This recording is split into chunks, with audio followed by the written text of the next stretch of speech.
Show. Opie and Anthony on your radio. Let's remind the fine folks, Jimmy, what? We got lawn tickets today, right? Yes, I was hoping more of the song would play, but I forgot. No singing. August 2nd at PNC. Today, I think at 9 a.m., 2 hours from now. Tickets go on sale for $10 lawn seats. We're only doing 1,000 of them this year. The show's August 2nd at PNC. It's the only traveling virus we're doing, thanks to not being able to get the venue we want in Boston. And not being sure what's going to happen with Buffalo. It's very scary. Yeah, if the media is listening in Boston, enough. We need to talk to Mayor Menino and work out our differences. Oh, boy. The thing happened well over 10 years ago, and we want to be doing live events for our Boston audience. We're doing very well in Boston. We had a trend come out yesterday. We went through the roof, and we want to be doing things. We got an animation festival we would love to do in Boston. Yeah. We would love to take this Traveling Virus comedy show to Boston, but there seems to be a problem between us and the mayor still, 10 years later. 10 years later, and there's still issues. People could, be out of jail by now for murdering someone. Yeah.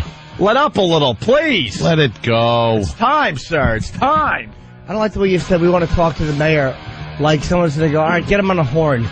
Yeah. Or when Get him on the horn. want to discuss the fake death thing with him. Yeah. Well, we acknowledge that he's hurting the economy, isn't he? Because that's a lot of if you sold out, we would a stadium, sell. that's money that the city would have had. We would sell easily 10,000 tickets up there. Yes. Yeah, so he's hurting the economy. Yes. Yes. Well, they owned it. And we've acknowledged at this point how dumb it was for us to do that back in the day, and it's time. Yeah, relax. Let it go. Let us do our stuff up there. And you haven't made fun of him since? Hell no. Well, just the basic fun. He's a marble-mouthed idiot. Way to smooth it over. Well, that'll get us right in there. Okay, look forward to us in Boston there. The Ambassador and Anthony Show. Ambassador. I think he could, respect the fact that we're acknowledging he can't talk too well. Got a big tongue that might be a little too big for his mouth. All right, why don't I shut up? 877-212-08. I do want to say good morning to everyone listening on BCN. We got Louis C.K. in studio today. Yes. What's up, Lou? Good morning, gentlemen. That's it? Yep. That's it. I'll see you guys later. All right. Thank you, Louis C.K. for stopping in. What time is your unmasked today? I'm doing Unmasked at 1 o'clock this afternoon. At Comics, So which it'll is... be homeless people and... Huh? It'll be homeless people and... I don't know, 1 o'clock on a Friday. I guess Who somebody stops comes. in? What audience is there? You will have a full house. Trust me. Oh. And Ron Bennington does that. Yes. Yep. From the Ron and Fez show. Yes. And he has become the new Barbara Walters of the interview for comedians because he does get you guys to really open up and sometimes even weep. Who's cried on that Who's show? cried on Has that anybody show? cried? Has anyone cried on that? You should have checked before you said that. I just heard I heard he really gets the guys in to there. open up and talk about things they normally wouldn't talk about. Yeah, he'll get some stuff out of Did you cry, Jimmy, when you were on? Hell no. No? Jimmy doesn't cry. Jimmy doesn't cry. Hey, Lou, I think Louis would be a great, because Louis is a great storyteller. Like, Louis has this knack for really just being interesting. He's very truthful. He can tell a story better than most people I know. I think you'll be a really interesting 1 hour interview. I hope so. As poorly as I just sold that. Yeah.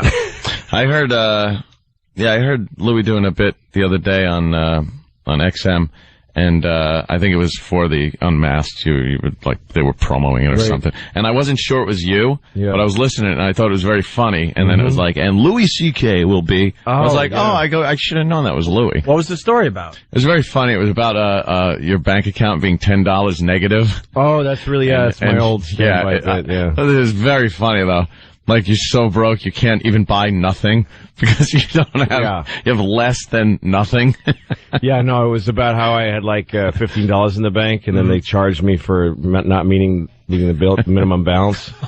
So then it's a true story too. So now you're then I had numbers. Then I had negative $10. Negative 10. Because they charge you for not having enough money. They take money from you. And, which is, it's how the country works. Like, rich people actually get paid to have money. Just because you have money, they just give you more. More money, which is... And if you don't have enough, they go, what are you doing? That's not right. Give us more money. And they charge you. And they take $15 from you and give it to some rich guy. Right. I mean, where else is it going? It's not going anywhere else. And then you have -10, and then it's, God, this is an old bit. And then at -10, you can't even afford something that doesn't cost anything. Yeah. You can't like somebody goes, take this, it's free. I'm like, I can't afford it. I don't know. That costs nothing, and I have less than that. That is a great bit, though. The people that $10 to be broke. The people that have negative accounts should be the ones that get the money. The problem isn't being worked very well. Right. Over there. Every month, you have to keep this minimum balance, or they take the money that obviously you can't afford to lose because you can't keep up the minimum balance. But if you do take a step back and just look at it, how ridiculous is it that crazy. The more money you have in the bank, they give you more money? Yeah. No, if you have $100 million in the bank, they just give you $1 million periodically. Every so often. As a reward for how lucky you are. But if you got $100... Yeah. And that's true about American life in every way. Sure. Like, if you have a load of money, then you get a loan. They don't charge you any interest at all. Really? And they give you incentives. Yeah, but if you're broke, if you're having trouble paying your bills, and you get a loan, your interest is like 30%. It's the only way you'll get a loan. And then you're paying more. And if they're putting you at higher risk to default. Yeah. Because you're such a default risk. And if you do happen to get like a credit card with a lower interest rate and you miss a payment, the interest rate goes up. Yeah, so now they're charged. Obviously, you couldn't afford to pay it at the lower rate, but now that you missed the bill, paying the bill, now they're going to charge you even more, 25% interest instead of like 12. It should be the other way around. If you're knocking your bills down early, they're like, oh, I see you have well then let's go ahead and double that. Yeah, double it. Seems like it's not going to hurt you. This guy could afford it. Yeah. Unbelievable. Yeah. And after, by the way, if you're listening to XM202 today and you can't make Louis' taping, they're airing My Unmasked, Regan's, and Patrice's from noon to 3, I think, instead of Ron and Fez. Wow, that's pretty cool. Yeah, that lazy crew just taking the day off as you. Oh, again. Yeah, Ron. How dare Jesus. All right. Hey, moving on. Louis got a couple daughters there. He's an incredible father. Oh. And, you don't like people to know that? What? No, I was just an incredible father. No, thank you. You really are. Throwing back by what he's saying is you're not a credible father. You're an incredible father. I'll tell you why I know that you're an incredible father. Why? Because in the middle of doing some great radio with us, you'll stop everything and make 1 million people wait so you can answer your daughter's question in the background. Sure. And this happened on many occasions. Instead of saying, shut up, daddy's killing, I'll get to you in a minute. Sure. You stop the whole process to make sure she's okay. Yeah, because she doesn't care. I'm on the radio. Right. She needs to know if... The other day, I was walking with my daughter, the 6-year-old, and we had just come from this school picnic she had, and we were there with her sister and her mom, who I'm now divorced from. But we were all there together. And then we were walking away, and she stopped and looked kind of somber and said, Daddy, can I ask you a question? And I thought, oh, wow, this is going to be heavy. Heavy stuff. Like, she's deep in thought. She looks really serious. Yeah. And I actually got on a knee, and I said, of course you can ask me a question. And she said, how many seconds an hour? And I said, oh, well, honey, your mother doesn't love you. Oh, Jesus Christ. Now you say you're divorced. It's all No, we're separated. You're going through the thing. I just like saying divorced. It feels good. I mean, we just haven't done it. Get used to it, yeah. We haven't set a date yet. But, looking forward to it. It is exactly the same as getting married on the other end. It's on the tail end of it, yeah. That, like, when you're getting married, when you truly love each other, you're like, well, we'll have the wedding at some point. Like, we don't really care. We're, like engaged couples that kind of don't get around to it for a while. Mm-hmm. It's say, oh, no, I mean, we hate each other, but at some point we'll put it on paper. We're going to have a small divorce, just go to City Hall. Yeah. Just the two of us. Don't want a lot of people being involved. Yeah. Do you think this is going to be a messy divorce? No, I don't think, because we're doing it together. And anybody who's the only reason I say this on the air, because I think it's important, if you get divorced with kids, you should do it with a mediator. If you get two lawyers, the lawyers want you to fight to the maximum level. Of course they do. So they'll tell that's you smart. Because there's nothing in it for the lawyers if it's solved right away. No. The longer it goes, they get their it's the worst piece of the action. It's the worst possible way, because when you have kids, if you're divorced and you have kids, you're still combined you're still a family. Yeah, you have now this permanent attachment to this woman Forever. no matter what. Forever. She will always be the third most important person in my life, even if I get remarried. I am so glad I didn't have kids. Yeah, no, I am so glad I never have. I just ship off checks, and even that will end. Yeah, and if we had two lawyers, they would both tell us the most contentious version of our rights, so that we would fight each other, and then and also it's. Wait, Lou, how does a mediator get paid? How do you guys pay a mediator as opposed to a lawyer getting a percentage? How does a mediator? We pay him per the hour. We go every week to this guy. And we together? Yeah. And how is that? And they kind of divvy stuff up. Well, and we talk about our schedule with the kids. There's a lot of, there's an ongoing process of raising the kids. But are you looking at each other like, I hate you, or is it like very... Well, there's times in mediation, I don't hate her. And actually, we've grown to be pretty, we get along better now, for sure. I don't hate her. Never have. But, when I'm in mediation, I mostly talk to him. Like, I've actually gone through whole sessions where I don't. She could have been wearing a Nixon mask, and I wouldn't have known. Yeah. I'd be sitting there. I would have never gone, whoa, hey, that's weird. Why'd you do that? But, lawyers will just rip you to pieces, make you hate the other person. Yeah, and also it doesn't make sense financially, because there's a bunch of things that, there's going to be some formula of how much am I paying in child support and how much am I paying in alimony and how much of it is this enhanced earnings thing. Oh. And those three are different tax rates and stuff. So it's better for the family in general if I boost, I don't know which one is less taxes. Yeah. But if it was lawyers, they would just try to get these maximum amounts for her, and it wouldn't make sense. You know what I mean? So we can actually, we all got to live together. So we're doing it with this guy, and we make all the agreements for the divorce together, but then it's written as a contract and it's binding by law. My divorce trial lasted. Court, we can force each other to do it. Once we've agreed to it, it's exactly like a divorce settlement. It's the same thing, but we just did it jointly. Is the mediator a lawyer? He's he's a guy who's just part therapist, part lawyer. Part a bunch of things. He just knows everything. Jack of all trades, master of none. Right. More people are doing it your way too. They're seeing the only way to do it. The way to go. It's the only way Anthony, to do it. My actual divorce trial lasted probably 20 minutes before I just sat. I was in the stand, and I'm being questioned, and I just said, "No, stop this. I'm going to settle." Right. I'm just going to walk into a room with the ex, sit her down, no lawyer in there, no nothing, and go, okay, what do you want? We got to settle this because I can't go through this. It's awful. It's horrid. And you do wind up really legitimately hating the person. Oh, definitely. No, it's the worst thing in the world. Ugh. Because you couldn't possibly feel more anger towards anybody than an ex-spouse. No. There's nobody you could that is the worst person on the planet. And being filtered through a lawyer. Oh, yeah. Like that. And no one can take more from you than someone who you were supposed to share everything with for the rest of your life. Oh. and who now you're not going to. I was driving home so many times where I was just... it was all consuming. Mm-hmm. Where I'd be driving home with anger. Yeah. Just anger and just wishing awful, horrible things. Yeah. It's terrible. No, it is terrible. And the guy told us, the mediator's helped me a lot. In one sense, he's given me perspective on the thing. Cause one time we were talking about some issue and I'm telling him really I feel like I'm saying something really dramatic right now. This is like something I'm opening up and saying that I haven't said in 15 years with her. And he has, I'm going to really make him understand this. And as I'm saying this really big stuff, I realize that he's sort of staring at my eyes and then my nose and then he's drifting. Yeah. And then all of a sudden he goes, like he's just surprised all of a sudden to be in the room. Because he was falling asleep. And I'm looking at him, he's looking at me really intently and then all of a sudden he goes, what? And I realized that he's been falling asleep while I'm talking. Because I'm boring.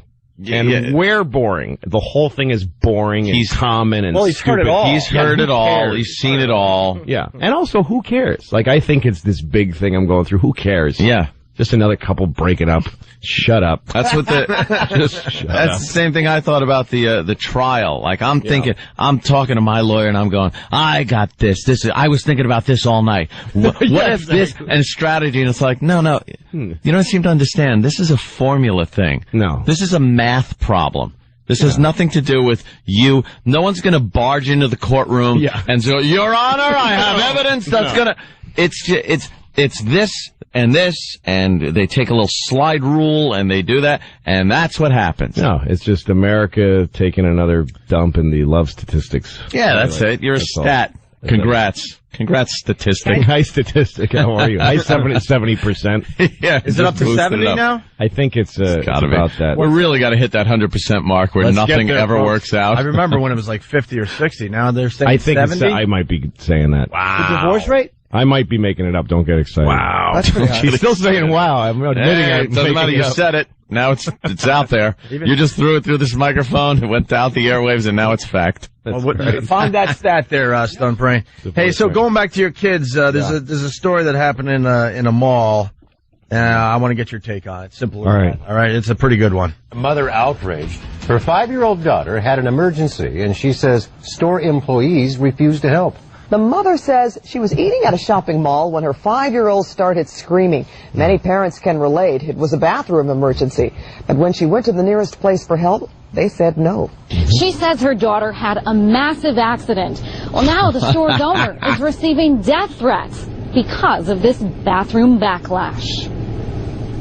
This just never should have happened. It never should have escalated this high.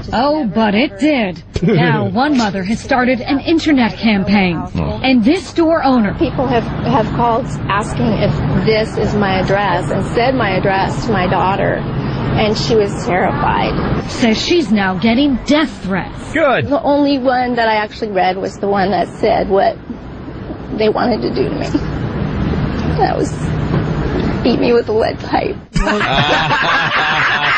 Well, stop thinking your stupid bathroom is sacred. All right, wait a minute, though. So this mother is starting the internet campaign against the store? Yeah. What kind of story? I hate the mother. I hate her. Do you really? Yes, I do. Yeah, but see, you got the 5-year-old. Obviously, I got a 6-year-old and a 3-year-old, and I've been out in public with them many times. Yeah. I've been at Yankee Stadium with them. And you need a bathroom. Yeah, you need okay, here's what happens. You're at Yankee Stadium with your 2 kids, and you don't want to, the Yankee Stadium men's room.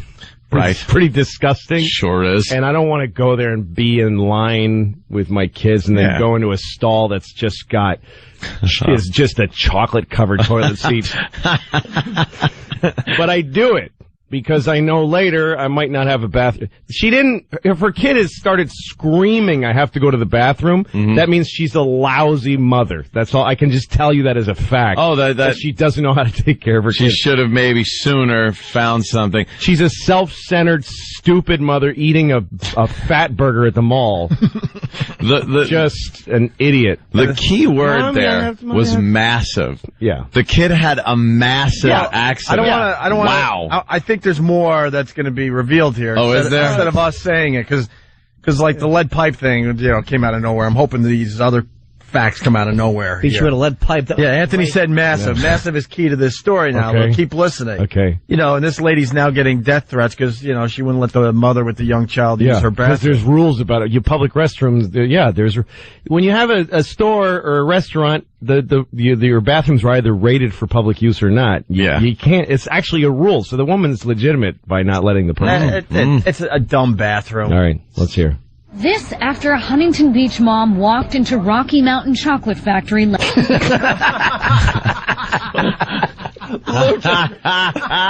C.K. just did a spit take. Come on. No way. Wow. Is that the name of the place? That's why we don't want to give too much away. Yeah, there's a lot of surprises in this story. lot of surprises. My daughter left truffles all over the floor. Rocky Mountain Chocolate Factory. Yuck. Just let her drop one on the wax paper next to the other ones. Right. Let Lucy wrap it up after. Yeah. Cool, no. This after a Huntington Beach mom walked into Rocky Mountain Chocolate Factory last Thursday. She was carrying the child and she came running over here and just saying, my 4-year-old, she has diarrhea. She needs to go to the bathroom. My 4-year-old. What is it with saying my 4-year-old twice? Probably so they would know it wasn't for her. Like, right. Yeah, I get it. No, she had diarrhea. It's not her kid. Oh, how great is this? All right, go ahead. Chocolate Factory. Diarrhea. It's the best day of my life. This is fantastic. Cha-cha-cha. Over here and just saying, my 4-year-old, she has diarrhea. She needs to go to the bathroom. Owner Bonnie Overturf wasn't there at the time. She says her employee instructed the mother to go to the public restrooms around the corner, a policy Overturf has advised all employees to follow. Per health department regulation, no person not working with the food can come They have through diarrhea and be that close to the food. But on a blog, the mother wrote, I beg them to have a heart, that she was only 5. But by that time, she had lost it all over herself and me. I beg them to have a heart. Have a brain, idiot. The bathroom's around the corner. It's around the corner, just You're go. in a mall. There's bathrooms around the corner. You don't Stop go into a arguing. store. If you're in a mall, you don't go into the chocolate store to use the bathroom. The Rocky Mountain Chocolate Factory. Moron. I don't. You know what? You gotta let the mother use the dumb bathroom. I hate these. Yeah. They're scum. Just the way they would make, knowing it's a little kid and they couldn't give the kid a break. It's like, so what? The mother's stupid. You're gonna make the kid pay? That store sucks. I don't know, hate man. kids. Well, probably it's not. It's like a bathroom that's behind the counter. It's like Yeah, it sounded like it was in a place where, it's too close to the Rocky Mountain chocolate. And you don't want a little kid back there. Now they were just being stupid employees like every one of us deals with. Yep. I Just don't know. complete robot employee douches. I guess it just touches a nerve with me because I hate the mother. I hate that most American parents are just so stupid. Right. They don't make the slightest effort. I'm so to get happy. ahead of things with your kid. So you happy ask, she you was ask your exploded kid on. when you're out with your kid. You ask him every 20 minutes or so. You got to go? Do you have to go? Yeah, but I'm with Jimmy, man. You walk around New York, you need a bathroom every once in a while, and there's a bunch of these scums. They won't let you use their bathroom. Like, you have to buy something, so then you're sitting there buying dumb gum so you could use their stupid, turlet. But knowing it's for a kid, it's like, that's what annoys me. Even worse, sure. I've pulled over with my kid at a gas station or something or a restaurant, and they'll go, you can't use the bathroom, and I do get mad. But you're responsible for your kid's anus and urethra and what emits from there on. Well, so they didn't let you use it? Yeah, that's happened to me before. Why do they lock the bathrooms at gas stations? Does anyone know the answer to that question? Comedian Frank DeVico had a funny joke.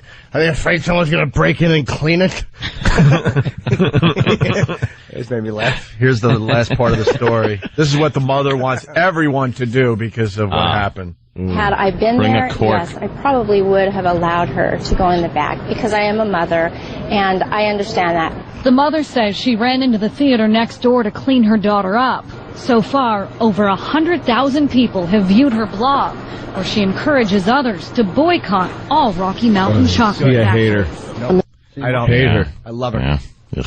I'll tell you why. I hate her. It's not. She's sitting. This is what I see. See, I'm a parent, so this is what I see now. She's sitting there, starting a blog and a website. Yeah. And her kids, Mommy, shut up! Shut up, I'm doing my blog. I'm making a website because you pooped your pants on my body. Mommy, I was tired. I want to go to bed. Shut up! I'm blogging about your diarrhea that came out of your anus. No. Sorry.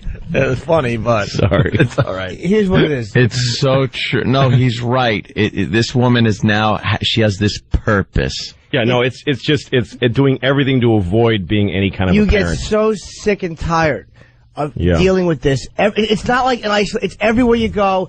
It's every robot. I could care less about anything other than getting out of here, employee, and they treat you like crap, and people get tired of it. So when you have a chance, she's just attacking. Why else would 100,000 people go? Because people enjoy being angry, especially from a what about the kids angle. Yeah. But I don't it's care just about people kids, going, and I'm how thinking about- awful. You know, it's okay for single people to do stuff like this, but when you have kids, you just roll with the punches. I mean, she's being stupid. And also, I don't know, I mean, I wasn't there, but the timing of the story sounds like she ran in. I mean, this is what it sounds like. She went, oh, help! I'm going to sue you now. Yeah. It was like, help! Oh, man, we don't allow Quick, this place. she Please, could you just... Oh, I'm going to go do a blog. It sounds like even if she let her use the bathroom, that the kid was going to lose it would before not they have made it. Yeah. She probably would have had diarrhea on top of the chocolate. Yeah. I think there's a good shot. Good chance. If the diarrhea got on the mother, so the kid was probably wearing a dress. Oh, God. Wow. That means the mother got diarrhea on her, according to this story. Yeah. So a little girl had like this skirt which looked like an upside down funnel. Like she was like a diarrhea dispenser. She came in with holding a kid in her arms saying, "Can I please splurge diarrhea all over your food? Can I hand her to you over the counter so that the diarrhea just goes all over your Rocky Mountain chocolate." Yeah. All right, let's get to the end of the story. I'm rooting for the blog. Yeah, let's. I hate these employees. Let's see how this They ends. give you nothing. Few seconds of dead air to let the delay build up. Right.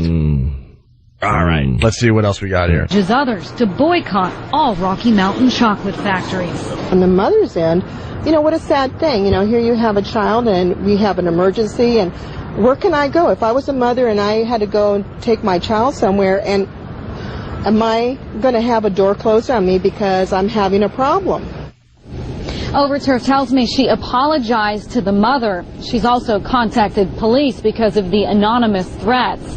We tried to contact the mother today, but couldn't reach her. Yeah, because she was too busy blogging. Yep. That's good. Yeah. Good. Chocolate rain. An oldie but goodie. Chocolate rain. Yeah. That's what you get. All right, we got to take a break. We're getting a little late here. That's what you get for being dicks all the time. Mm-hmm. At every chance, people are dicks, and that's what you get. Have a lead pipe hat, stupid. Wear it in good health. As we go to break, we got two things happening. Lead shampoo. Two things happening, so listen very closely. We got Louis C.K. in studio. He's going to be at the State Theater tonight in New Brunswick, New Jersey. Tickets available by calling 732-246-SHOW. Or you could go to myspace.com, obviously, /Louis C.K.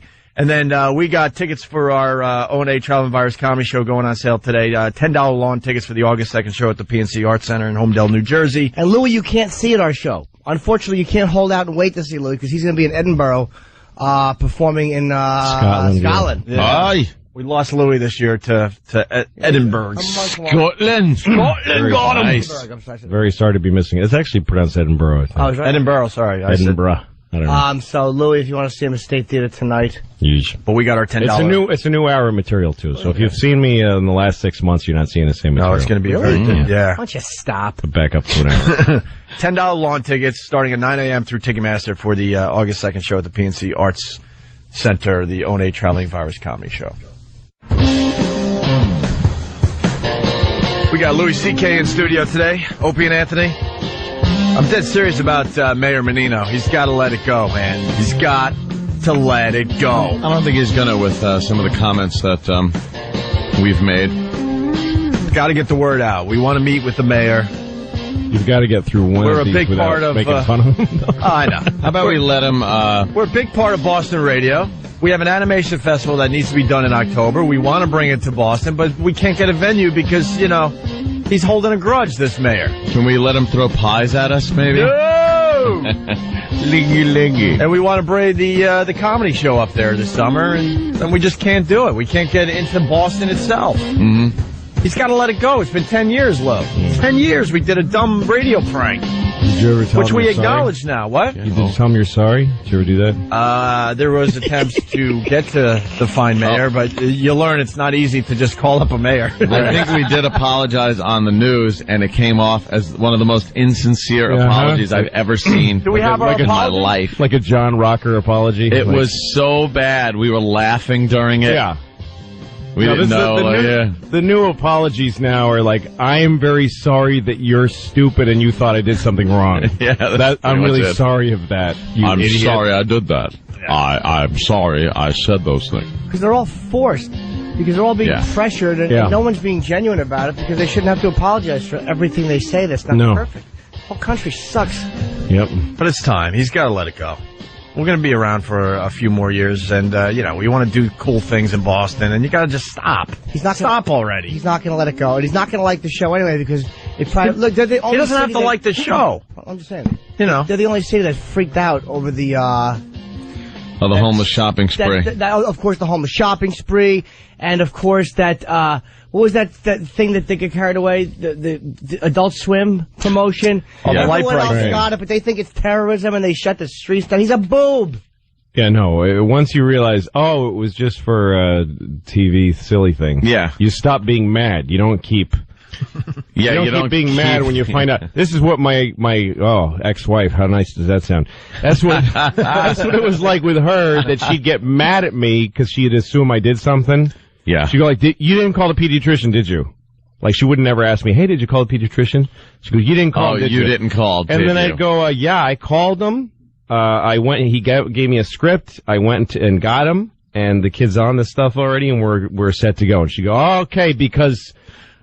I thought, you know what? I thought you're not going to do it, and I have to do everything. And she'd yell at me anyway. Like, wait, no, I did it. But I did do it. Yeah, but you never do, though. What I did, though. But I did, though. So you can't.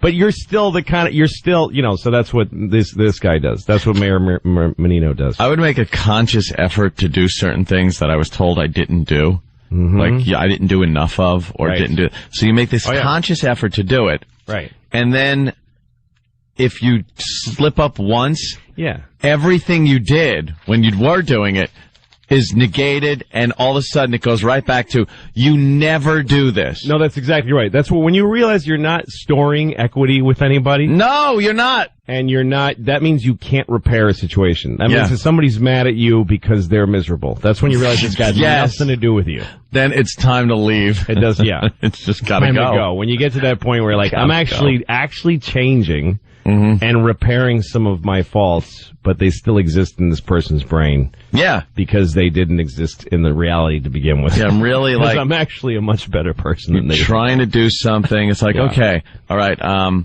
not attentive enough for some certain thing. So you become very attentive of this thing, make up for it and stuff. And then the one day you screw up, you fall off the wagon of being attentive. Yeah. You are never attentive. No, that's exactly No, but do a Vulcan mind meld on me. You'll read that I was actually consciously trying. Yep.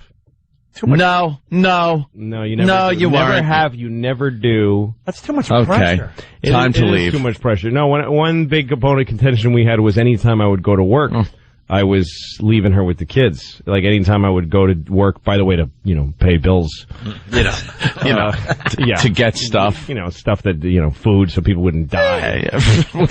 Die. Can you give me a break? I'm actually going to work. Yeah, so going to work so that you have water and you don't have kidney failure and die and get all bloated and purple. And that was the problem, going to work? But anyway, so sometimes I would go, like, I would actually say, like, you know what, I'm not going to take any extra gigs or run out, and I'm going to just, like, stay home for, like, a week, go do the shopping and bring both kids with me to do the shopping, like, do everything I can for this X amount of days to totally take the pressure off of her. And then, like, after a huge amount of time of doing that, I'd go, okay, I'm going to run out and do a show. And she, what am I supposed to do? She goes, what am I supposed to do? What, you're leaving me here? I'm like, wow. No equity. None at all. It's like you have a bank account where you put in money all the time, you go back and they go, no, you're not, nothing. There's nothing in there. You have negative $10. I was here 2 days ago, I made a $100,000 deposit. No, you didn't, jerk. No, nothing. You never do that. Like if the bank could be moody. That would be them. Take your money. No, you never put money in this account. No, I really. No, but I did. I put a lot in recently. Well, the past week I didn't put any in. Yeah. But I've been putting it. No, you never did. You never did. But I have footage of me putting. Oh, you with your footage. Ugh.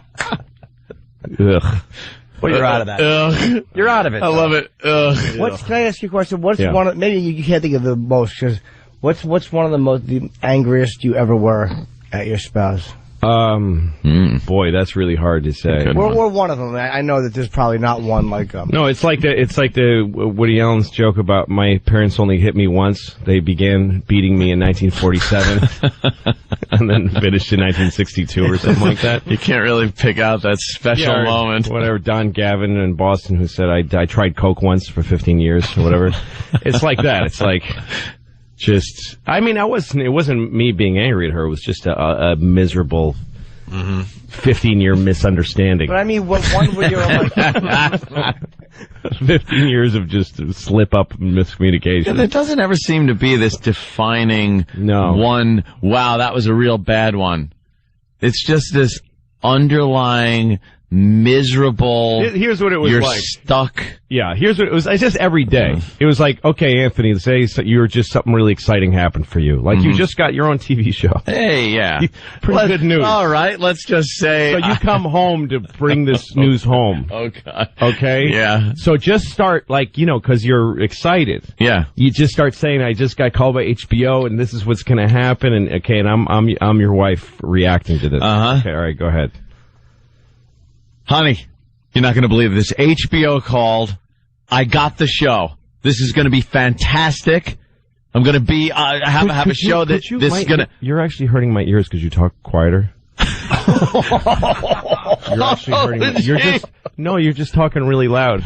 Could you just talk softer? You want a little softer? Yes, yeah. So could you talk softer? Well, HBO called, and they picked up the show.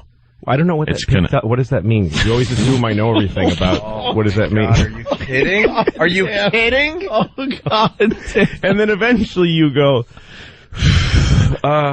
forget it. Forget it. What do you mean forget? No, don't start saying I don't appreciate what you do. Don't go there. Look, I'm going to go outside. And then you go outside and you go around the corner of the house, you smoke a cigarette, and you stand there going, what and you tell the dog. I used to tell my dog good news. And the dog would be excited for you. Dog was his tail's wagging. Whapping her tail on the floor. You just knew the dog was excited for you. He's listening as you lob like on the peanut butter. Yeah, exactly. Slather it on. All right, now go to work. I suck. Oh, that is horrible. Let's go to Max in Dallas. Max, you're on the Opie and Anthony show. Yeah, what's going on, guys? Hey. Man, I love Louis C.K. He is my favorite comic. Dude, you are a funny bastard. Thank you. But I had a question for you. Did your soon-to-be ex ever play that, I call it the psychic game with you? You come in, and she doesn't say nothing to you, and you look at her, and you go, what's wrong? And she goes, you know what she did. Psychic game. I don't know what I did. Why'd you tell me what I did? Yeah, and then I always used to say, well, you know what? Whatever it is I did, I hope I do it again 10 more times just to piss you off. It sounds like you might be part of the problem, sir. Yeah, perhaps. What can I say? I don't know. This is all softball stuff to me. This is all the usual. Yeah. This is all that's surmountable. Yeah. That's dealable withable. Well, let's go to Brooklyn. Tony's got something. Tony, what do you got? Louis C.K., you get the props of the day because you are right on the money. There is no equity bank for your feelings, and whatever you think you're going to do right, you're never going to be right. You are the man, buddy. Thank you, pal. All right. Punch it out. Hey, we got to go backwards. Remember we were talking about our apology? We found the apology. Really? Yeah, I'm serious about this whole Mayor Menino thing. What year was this apology? 10 years ago. Oh, this is fun. Can we hear it? 10 years. It's been... Yeah, if you're just tuning in, we got a big audience in Boston. The trend came out yesterday. We did very, very well. We're going to be around for a while. And we really, really want to start doing gigs up in Boston again. But last year we couldn't do the comedy tour in the city of Boston. We had to be on the outskirts, right? Yeah. We have an animation festival we want to do in Boston in October. But once again, they're having a tough time finding venues because Mayor Menino is still holding a grudge for what we did 10 years ago. Yep. And I'm telling you, we've admitted that it was dumb and stupid and all that crap. And we did apologize 10 years ago. Yeah. And we just want him to finally let go of this thing. We don't need you to like the show or anything like that, but just let us do our stuff for the Boston audience. This apology was given, we had left the studio. We had walked out into the elevator area and were blindsided by a news camera. Right. That wanted us to tell how we felt about the whole thing, or if we had an apology or wanted to say anything to the mayor and his family. And it was so insincere, this apology. I don't see it that way. Really? I see that we were taken off guard a little bit and did the best we could. All righty. We didn't know there was going to be a reporter and a camera in our face at that moment. Love to hear it. All right, you got it there, E-Rock. Louis, listen closely, I'm ready. please. You think saying the mayor was dead was crossing the line, though? Yeah. Yeah. See, right there. Why are you laughing? Right there is like you thought about it. You went, yeah. But that's taking responsibility. I admit it. Is it? Yeah. Yeah. It's an open-ended yeah. Oh my God. Yes. Look at When us. you say something sincerely, you close it off at the end. Yes. Jimmy, you see it my way, right? Yeah. I think you thought about it a little bit. I knew what you were going for, like got to admit it. Yeah, you got me. All right, stop Yeah. laughing so we can get through this, Lou. All right, okay. You think saying the mayor was dead was crossing the line, though? Yeah. I feel bad that the mayor's, wife heard it. Who knew that the mayor's family is fans of the Opie and Anthony show? All right, there is. Why are you laughing? Because that is nothing but pure sarcasm. No, and also that is sarcasm. No, it's instead of apologizing, you're promoting the show. Promoting by reminding everyone, and also all people that are new to you, because it's the news, right? That this show's for everybody. Even the mayor's wife watches. Even the Opie and Anthony mayor's show on WBCN 6 to Well, 9. no, we were at the other joint back then. Oh yeah, The only station that really rocks. That's oh where my we were God, at. That is. What station was that? It's the only station that really rocks, because everyone else that played rock, they didn't have their heart behind it. We are laughing. We are just laughing. We're not laughing. What a couple of creeps you look Oh, I didn't even see the picture. Just ghouls. Oh my God. We are ghouls. Oh my God, you look like you're gonna go to the Clutter House, and we've been in this business too long. Yeah, that was on Channel 2008 Foundry. All right. Yeah, well, of course, Like a Steve has to Opie. take responsibility for what we did with our careers before we met Steve. What a Foundry logos all over our old stuff. What an ass Anthony looks like with that hat and that hairdo. I'm just the worst. By the way, Stump Brain is reaching out to Mayor Bloomberg here in New York, and he's going to talk to Mayor Menino, hopefully on our behalf. We're taking this very seriously. Oh. It's time to bury this thing with the mayor of Boston. Yeah. Stump Brain can get some things done, I'm telling you. Let's go back to the apology, Lou. That's right, Anthony and the boy with the Dutch boy hairdo. Be on a paint can saying you're sorry. paint can. Here we go. I feel bad that the mayor's, wife heard it. Who knew that the mayor's family is fans of the Opie and Anthony show? Used to be. Honestly, I think it's stupid. I think anyone who listens to our show for the last 3 years knows what we're all about. We've done pranks like this. Actually, I think it's stupid. Honestly, I think it's stupid, you say. Grief-stricken. This is the worst apology I've ever heard. It's a good apology. It's a non-apology. Very contrite. Honestly, I think it's stupid. I think it's stupid. I think the mayor's stupid, the family's stupid, everyone's stupid. How many seconds? I think it's less than 10 seconds from yeah to I think it's stupid. Like that's how long you were able to hold the farce that you gave a crap for. For 10, I'm looking at the timeline of that sound thing. I think it's about 10 seconds. Yeah. Well, come on. It's a terrible apology. Let's acknowledge this was 10 years ago, though. I know the Sure. mayor's people are listening. Yeah, And sure. we really want a meeting and bury the hatchet, Sure. finally. Mm-hmm. No. All right, let's go back to the apology from 10 years ago. Honestly, I think it's stupid. I think anyone who listens to our show for the last 3 years knows what we're all about. We've done pranks like this for the last 3 years. We apologize to the mayor and his family. I am sorry, Mayor. What are you laughing at? That was Anthony, I right? go, we apologize to the mayor and his family. Like a 4-year-old. Yeah, it's like, all right, we apologize. Sorry I hit my stupid, ugly sister in her fat face. That is the most insincere apology I've ever given in my life, and I've given some real insincere insincere apologies. It's just like, we apologize to the mayor. All right, Look. you satisfied? Look, this is the first apology of many that we had to do in our careers. This is the first one. It's great. Don't expect us to, That's great. know what the hell we're doing. I think we did a pretty good job for our first apology. But it's not the first one you've given in your life. Here we go. It sounds like terrible. It's unbelievable. All right, let's go back to the apology. We're almost done. And then we got the mayor's response, I think, right after this? Yeah. All right, here we go. We've done pranks like this for the last 3 years. We apologize to the mayor and his family. I am sorry, mayor and family. Seriously. I will not accept the apology this time. I will not accept the apology this time. But you have to accept an apology. That one? It's part of the rules. If someone apologizes, you go, apologized. All if they right. apologize, that was not an apology. No, it wasn't. You have to accept an apology. Didn't resemble an apology. That was worse than no comments would have been Is there better. anything else left in that? Yes. All right, here we go. We apologize to the mayor and his family. I am sorry, mayor and family. Seriously. I will not accept the apology this time because they went too far. I have a great sense of humor, but this is more than this is not a laughing matter at all. All right, listen though, but it's been 10 years, so let's talk this out a little bit. Let bygones be bygones. It's time. We love the city of Boston, and we want to bring some things there. Also, it was funny to say he's dead.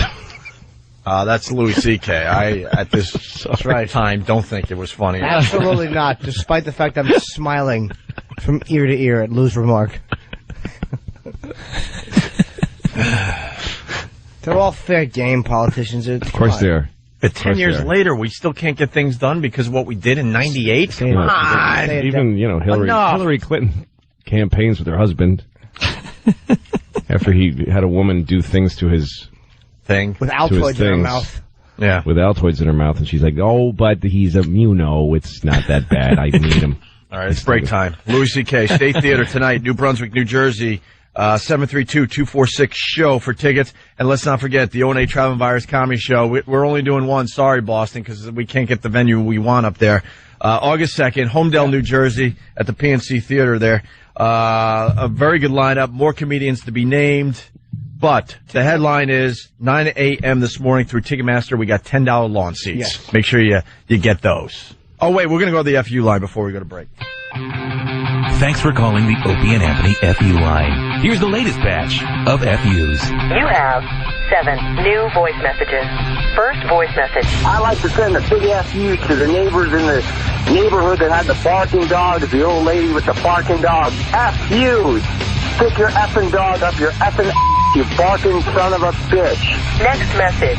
Hi, I'd like to give the big FU to the FCC. Next message. Hi, my name is Bruce. I want to send a big FU to Dave, my sister's baby's daddy, for burning down my mother's garage and my brother's 03 Cobra. FU, Dave. Next message. Hey, I'd like to leave a big FU to Brad, the son of a bitch that won't stop calling my wife. Leave us alone, you If you don't stop bothering us, I'm going to drag you down to 14th Street and I'm going to feed you to Tippy Tom. F you. Next message. Hey, this is going out to those lawyers that were stopping O&A and Jimmy from helping Tom. You know what, lawyers? Get a life, bags. You. Next message. Hey, I want to send a big you to this fat bitch who's got personalized license plates that say QT Pie. You, I almost got into a wreck because I thought you were hot, you cow. Next message. Hey, this is a you to all you stupid goddamn Metallica fans. Lars is a drummer. You know who's a good drummer? Igor Calavera. This one sucks. Go ahead and air this, but I sound like a rambling, stumbling fool. You gay Metallica fans. End of new messages. Call the Opie and Anthony FU line. 866-FU line 1. That's 866-FU line 1. Thank you and goodbye. Scared me.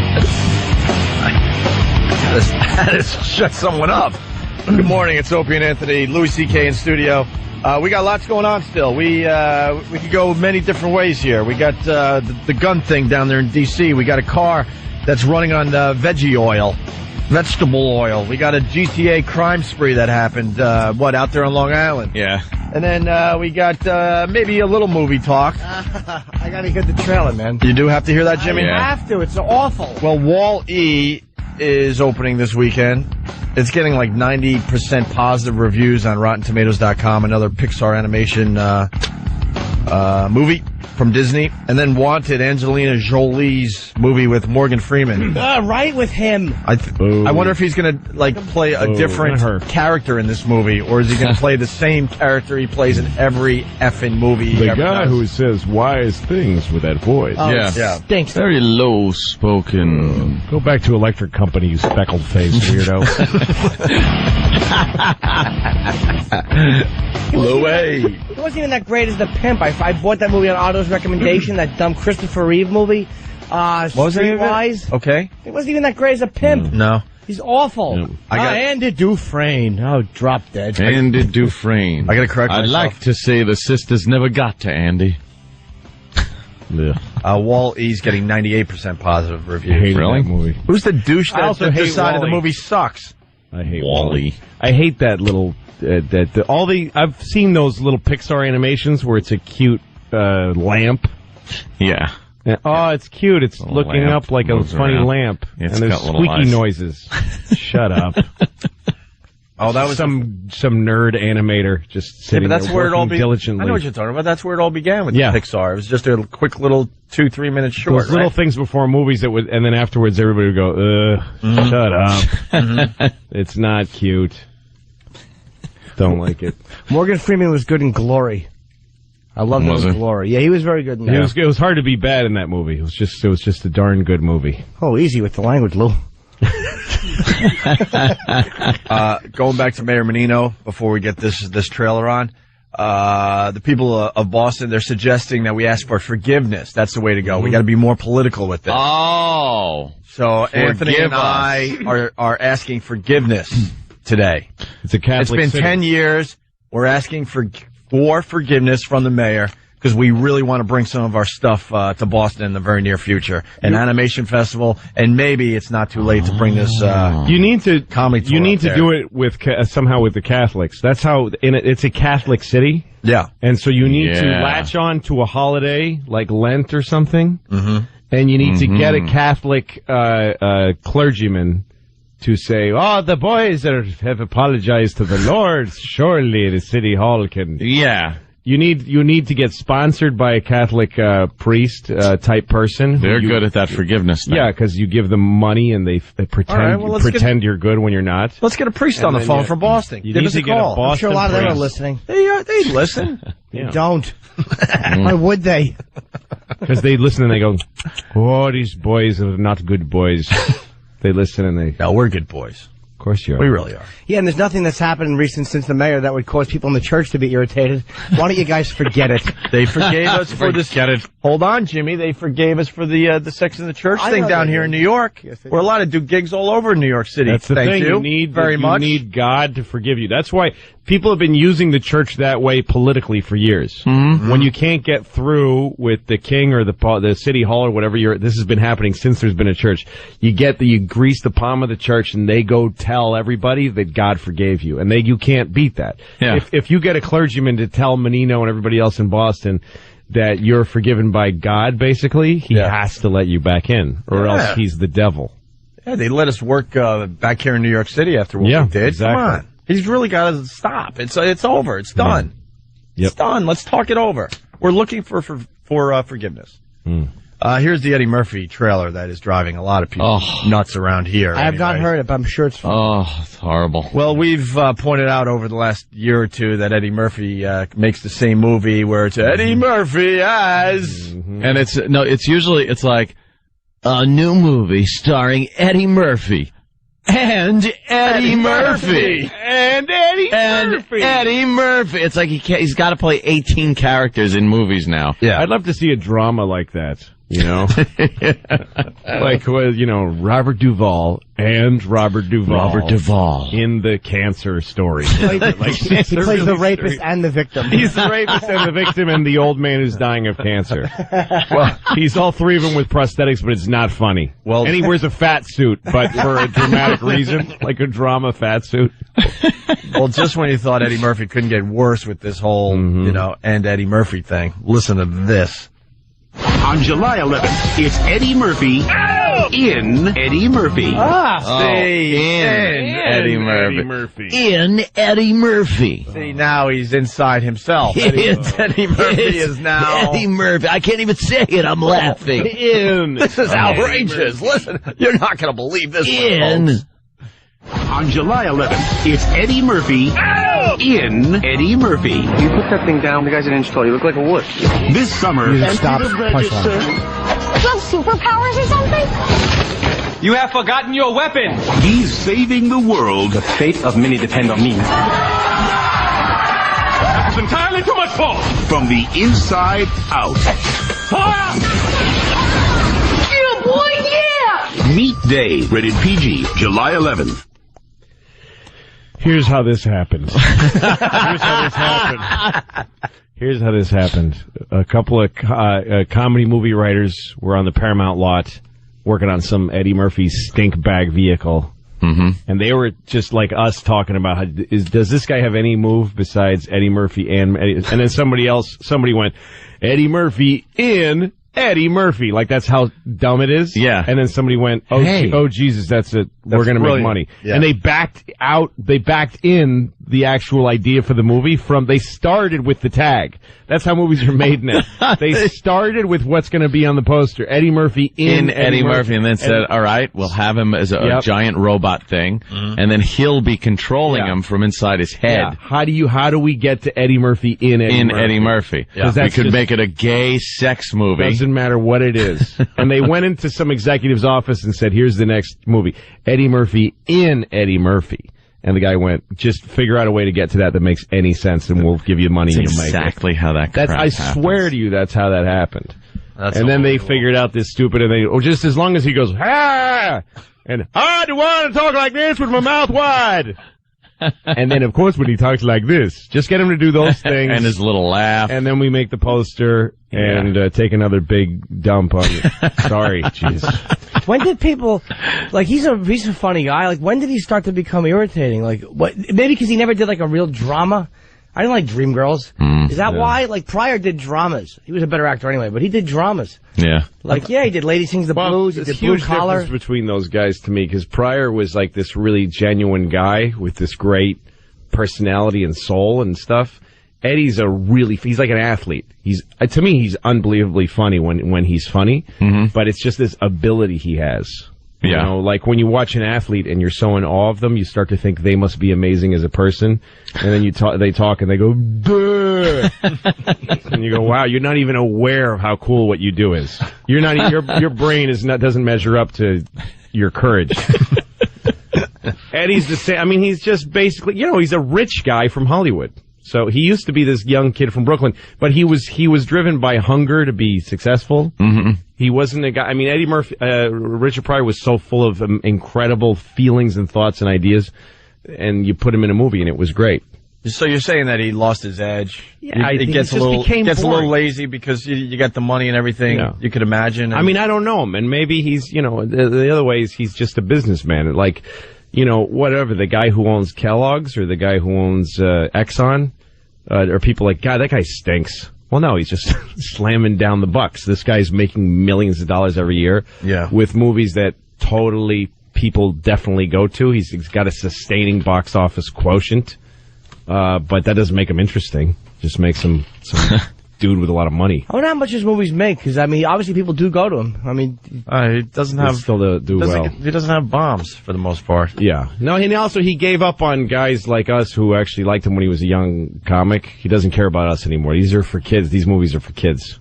That's true. These are multiplex. This is, Can I get 2 for the Eddie Murphy movie? Nobody even knows it. Eddie Murphy movie. 3 for Eddie Murphy? That's what he wants. Do Eddie Murphy movie. All right, let's move on. We got the gun thing. We got the car running on vegetable oil. The man's jumping out of the other man's ear. This looks very the same man. It's the same. How did they do that? It's hysterical. How did they get a man to jump out of his own ear? Why not have him jump out of somewhere else? It would have been much funnier. Ties his shoes. The other Eddie falls out. Holes on the back of his pant leg. GTA? Yeah, with GTA. Video games are in the news again. You play the video games there, Lou? Probably not, because you got the kids. You can't be playing video games. No, sir. The new No time for that. GTA game is just amazing. Absolutely amazing. Yeah, Danny, it looks no? great.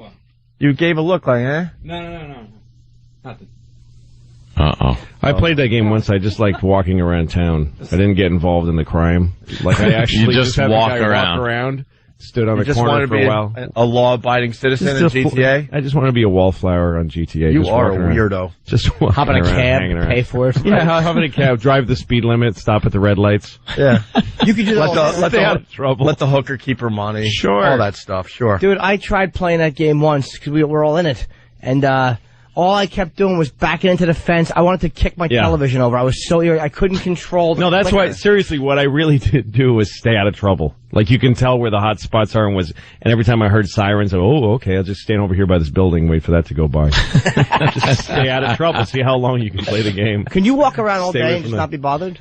Yeah. You can. Yes, you can. I did that for like for a couple hours. What's wrong with you? You gotta be careful you don't bump into anyone, because that could cause all sorts of problems. It's actually pretty predictable. You hit a guy and he goes, "Hey, I'm gonna hit you back. Oh, I'm in a fight now." All right. Shoot him. You shoot him, and then he goes, "Ah," and he bleeds. And then the cops It's not come that after interesting. But the outskirts of the game where you stay out of trouble are actually interesting, because then you're at the limits of what the writers of the game did, that they didn't pay as much attention to, like, stand over by a bush. You know what I mean? never So you're realized in a that. weird existential corner of the creator of the game's mind, where the stuff he had to write just in case some idiot didn't Decided to shoot just anybody. walk around.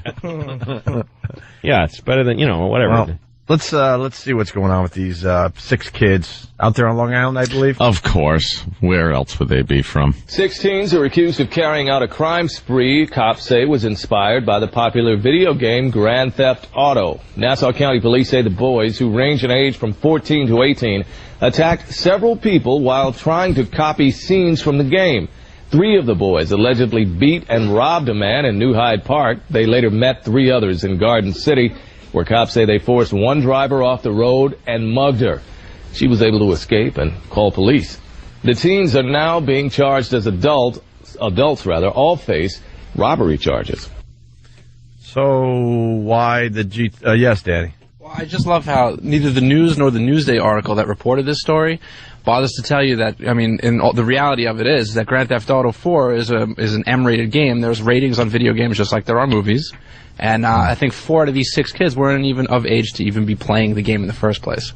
But they'll never tell you that in the news. No, of course not. It doesn't matter. Video games where are bad. The impetus to act like a jerk comes from. It doesn't matter. Do you know the game? The whole idea that it's like, let's find out why they did it and blame that product. The game sold, I don't know how many millions of copies. 1. Perhaps. It only sold 1 copy? 1 copy. Boy, I think it was 6. That guy's got a lot of friends. 6 million in the first. I think it was the first week of sales. Was 6 million. 6 million? And the first week. And you got one of these cases. And you get something that That's pretty good happens. odds. I mean, come on. That's pretty good odds. There was actually some other Grand Theft Auto news. I think just 2 days ago, where remember that whole hot coffee incident from Grand Theft Auto 3, where you could, there was like a supposed nude scene in there. Well, they just paid out the settlement. There was a class action lawsuit. I think 2,600 people actually wanted the settlement out of how many people actually bought that game. It came out to 0.00. I think 0.006% of people were offended by that hot coffee patch.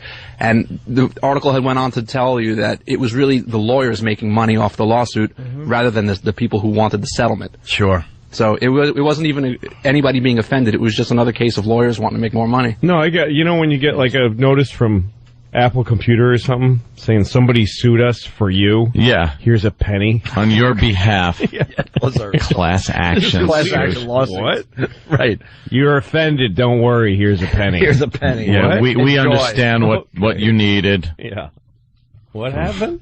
And meanwhile, the company lost like billions of dollars some because they had to lawyer. dish out pennies to to people that don't want pennies. Yeah. To write for your penny, to claim your... That's weird. I think the actual figure for Rockstar was they had to pay out, I think, something like $34,000 for that hot coffee suit. Really? Yeah. That's it? Yeah. And imagine what they had to spend on their lawyers and everything else. Yeah, It's unbelievable. give me a break, whatever. Violent the video rich games. fat blah, cats blah. get fatter. Yeah. Regular Joe. Regular Joe. No? Yeah. That was Regular Joe. Regular Joe. Was right. I know him anywhere. Says regular things. Know what I got in front of me? Makes regular guy faces that you can't see on the radio. Yeah. You know. Know what I got in front of me that might be, it's a quick hit, but I think it's worth another play. Got Louis C.K. in studio.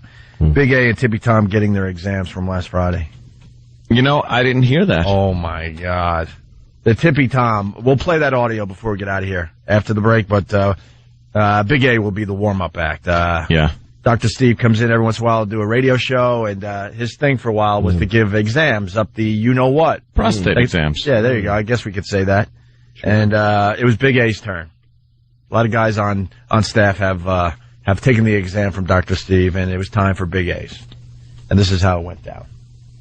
I picked the worst time to start eating my blueberries. I just kind of want to acknowledge that. I may find a few of those myself. Yeah. Okay, are you ready? Yeah, here we go. What you got to do is drop your drawers, and then I need you to... Don't be so shy. Let's get that dumper out. You want to do it in your belt? Oh, you got to pull his belt down. That's right, drop it. Attaboy. You drop those All right.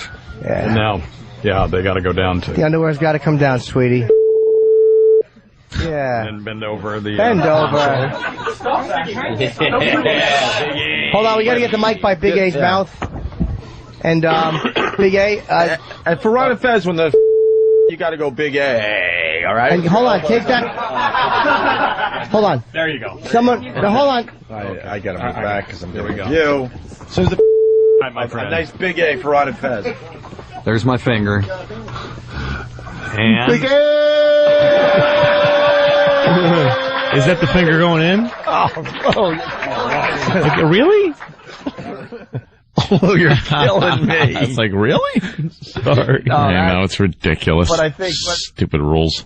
Your timing couldn't have been worse because it was right at the moment, too. There's no way they let that through. Man, I'm sorry. There's no way. I don't know about that. No way. I will.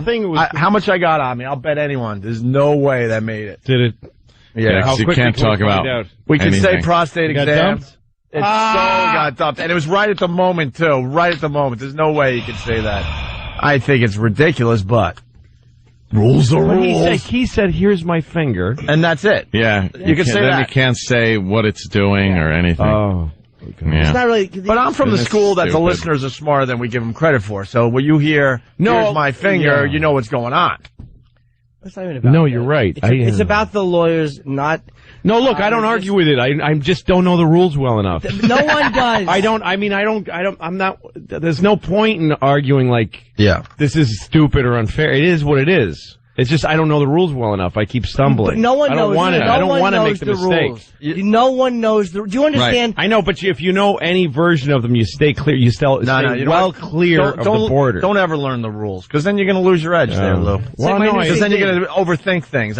We'd rather have you just doing your thing, and if they dump out, they dump out. Here's the moment again, because Louis did wreck it. Sorry. There you go. Someone. No, hold on. I got to move back because I'm doing go. you.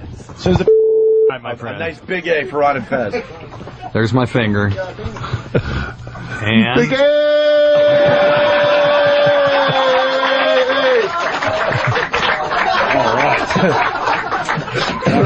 And that's how that went down. I like right before you can hear him going. It's like a horse. Yeah, just a horse who's about to give birth. Just getting ready. After the break, we'll try to squeeze in the audio of Tippy Tom, which was a little different. Tippy Tom might have enjoyed a little more than Big A did. Louis C.K., where are we at? State Theater tonight, New Brunswick, New Jersey, 732-246-SHOW for tickets. And let's remind the people, Jimmy, we got $10 lawn tickets going on sale for our virus show at the PNC Arts Center August 2nd. Yes. About a half hour from now, they go on sale on Ticketmaster, $10 lawn seats. Only 1,000 of them, and they're going to go really, really quickly. So make sure you're calling right at 9 o'clock. All right.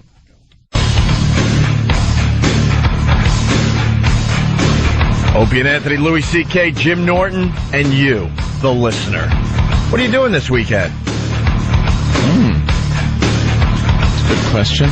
No, I'm listening to the answer. Oh. They're telling me now.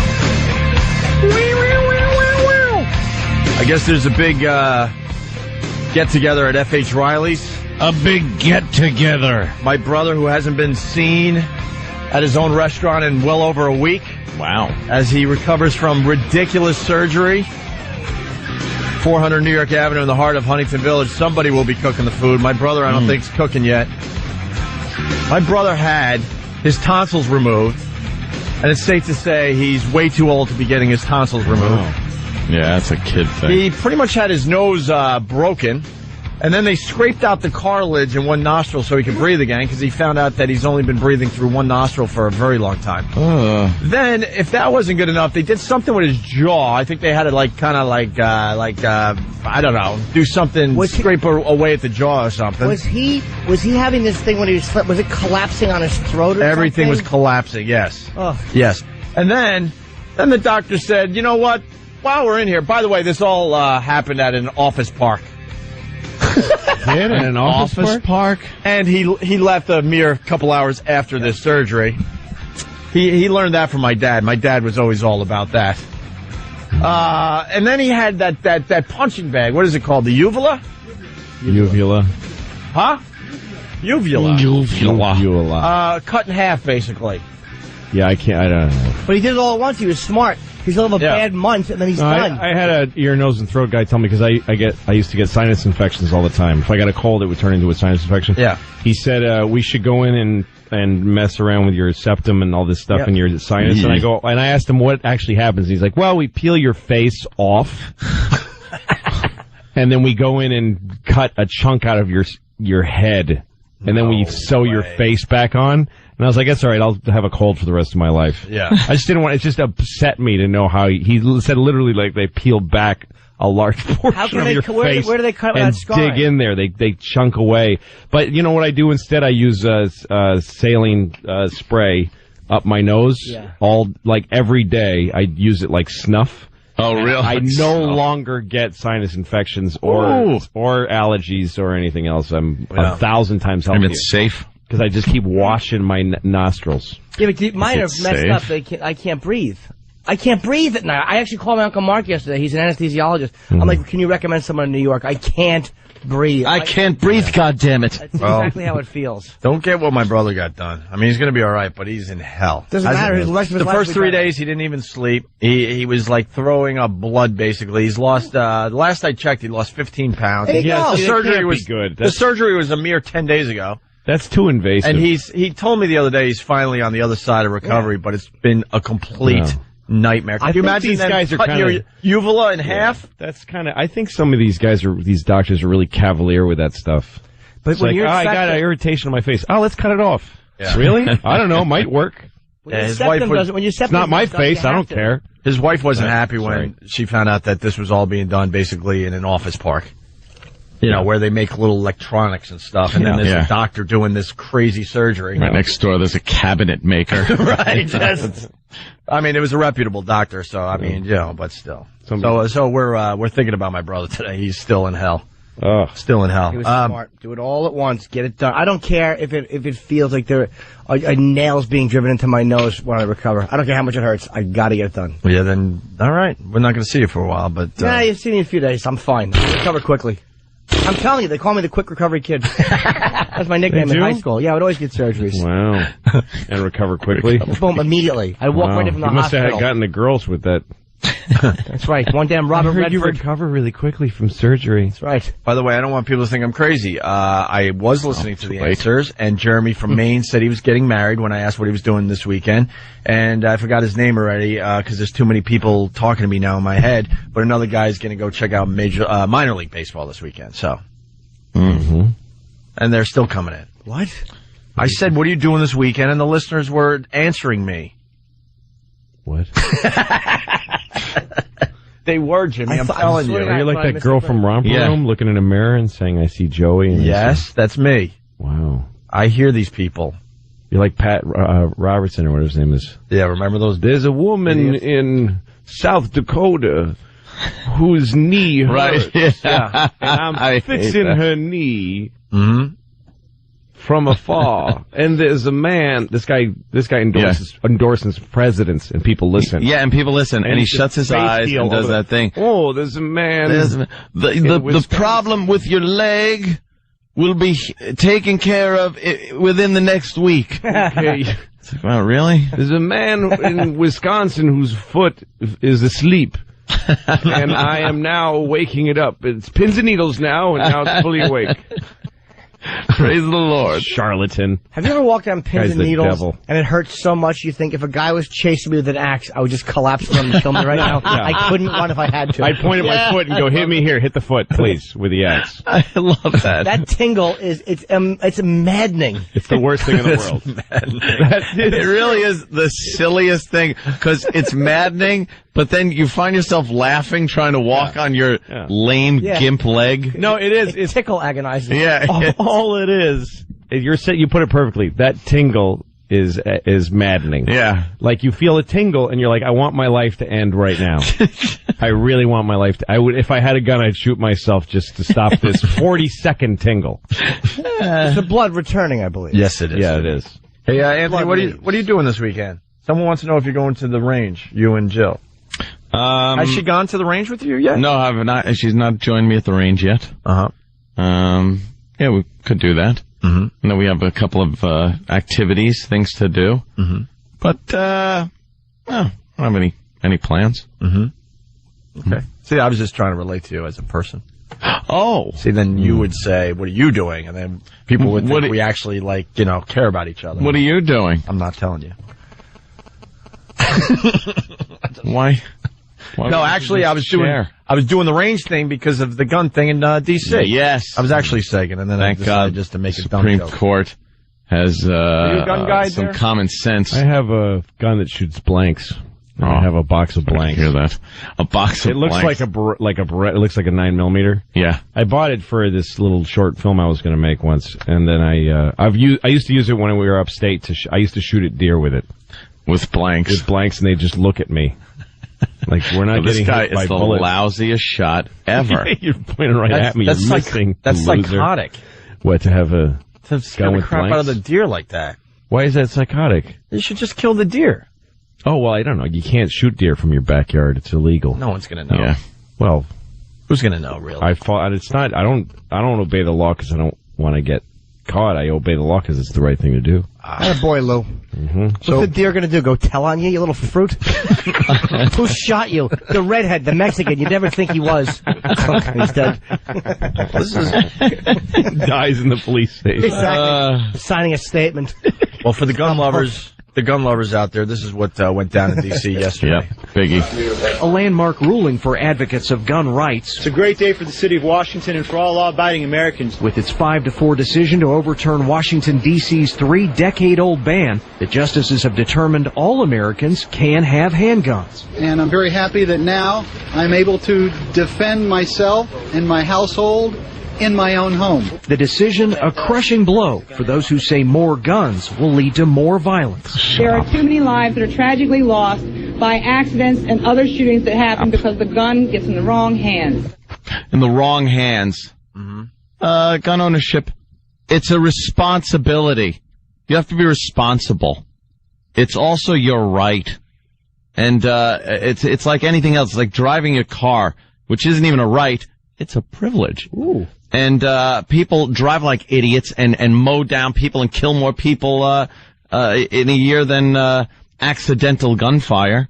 That's for sure. So I'm kind of lost. So what was going on in D.C.? D.C. You had weren't allowed to a law. You could not own a handgun. You weren't allowed to own a handgun. But people were being shot all over the place. Yes, down there. it's the murder capital of the country. But so that really shows you how gun control really works. Take every gun, make every handgun illegal. I swear to God, I thought that was the problem, that they were the first area to allow you to have a handgun. No. I had no idea you weren't allowed to have a handgun in D.C. Here's something all the miserable. Really, yeah, but the problem is that you can leave, you can drive out of D.C. in 20 minutes. And it becomes Virginia. an illegal handgun. Yeah. The second you cross the state line, it's like what people say that. Well, you could buy one and then you can go over the state line and then you have one. Yes, you have an illegal gun. You've broken the the law. Right. So now you are not a law-abiding citizen owning a gun, which you have a right to own.